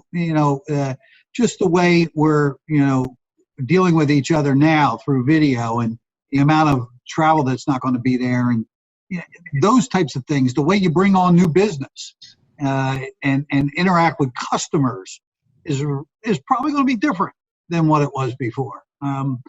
So in some ways that's good, some ways it's bad. I think in some ways the personal relationships may suffer a little bit, but that's just the way the world's going. What I do see on the trucking side is it's an industry that will continue to have consolidation. You see it in the LTL market. Jason's, there's probably 5 or 6 major LTL carriers and maybe 35 really LTL carriers in the country today. On the truckload side, there's a ton more. The bigger getting bigger, and we're hopefully going to be part of that bigger.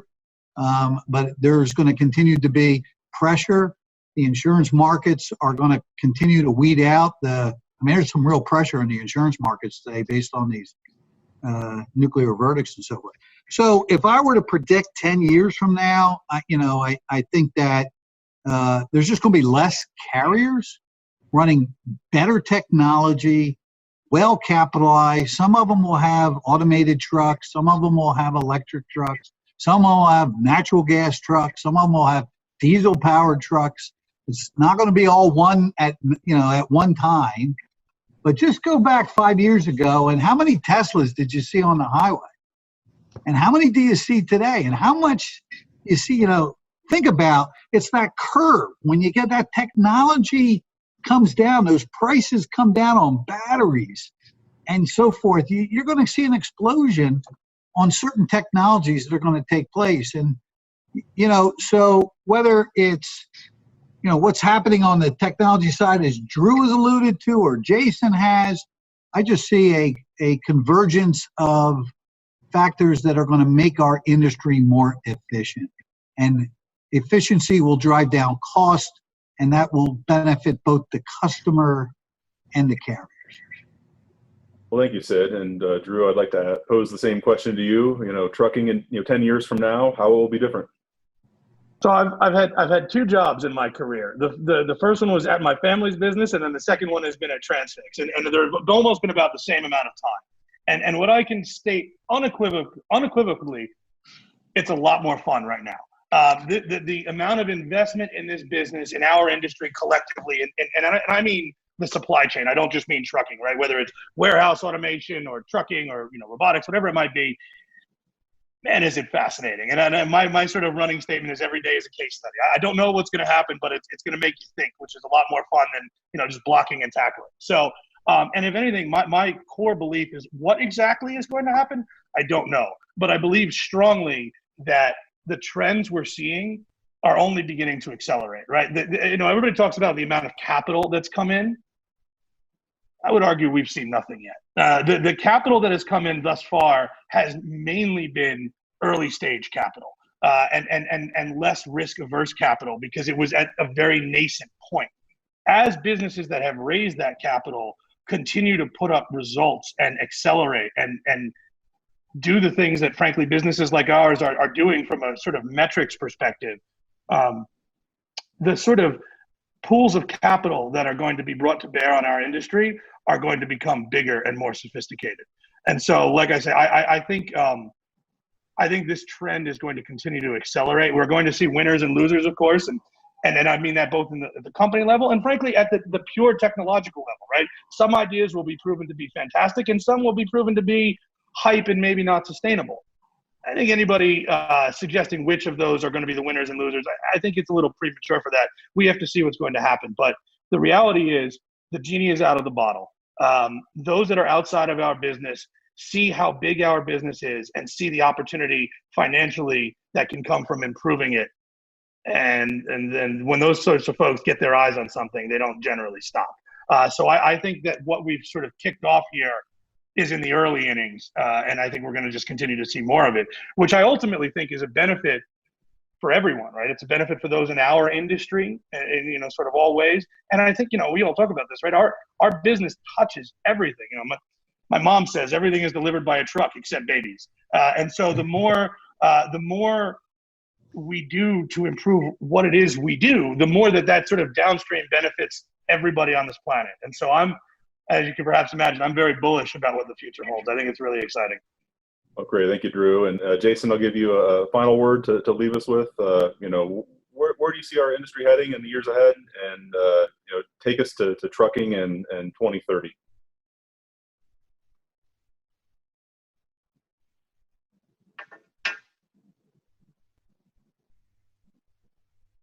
Oh, Jason, I think you're on mute. Sorry.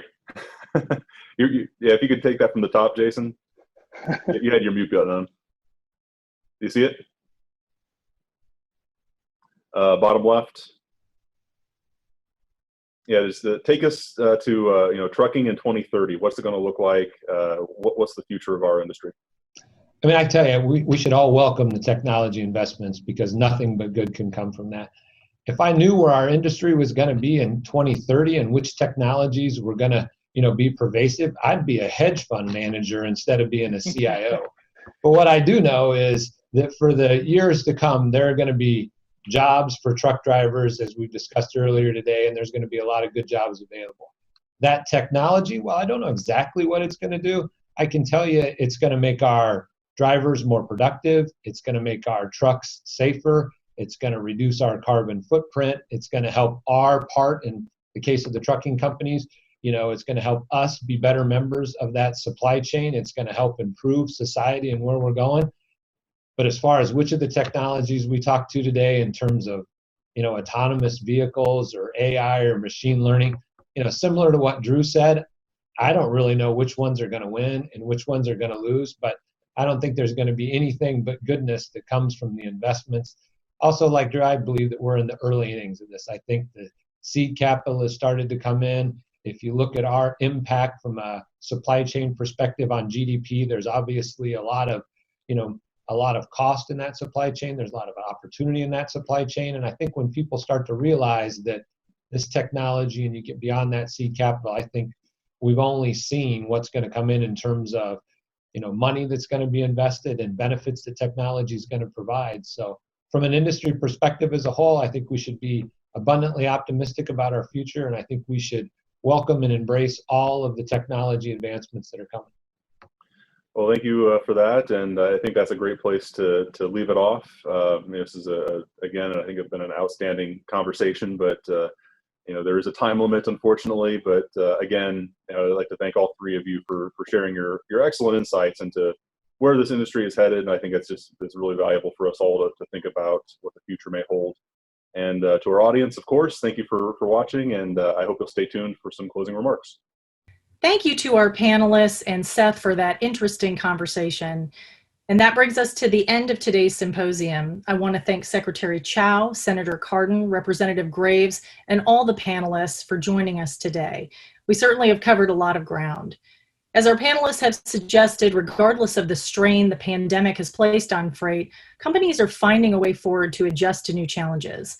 At the same time, COVID-19 seems to have offered a backdrop upon which technologies are being tested and explored and are helping freight companies continue to grow and thrive. Senator Cardin and Congressman Graves both reflected on lessons learned from COVID-19 and how a resilient supply chain is not just a top priority for both of their committees, but is considered a matter of national security by Congress. Both lawmakers also emphasized the importance of rebuilding America's transportation infrastructure with critical freight industries top of mind. A more resilient economy and supply chain are paramount to developing the domestic capacity to deal with uncertainty. Thank you to everyone who tuned in today, and we hope to see you at part 2 of CQ Roll Call and Transport Topics Virtual Event Symposium in the coming months. For all the latest on transportation policy, visit rollcall.com or follow us on social at Roll Call. And for the latest industry updates on trucking and freight, visit Transport Topics at www.ttnews.com. Thanks again for joining us for today's program.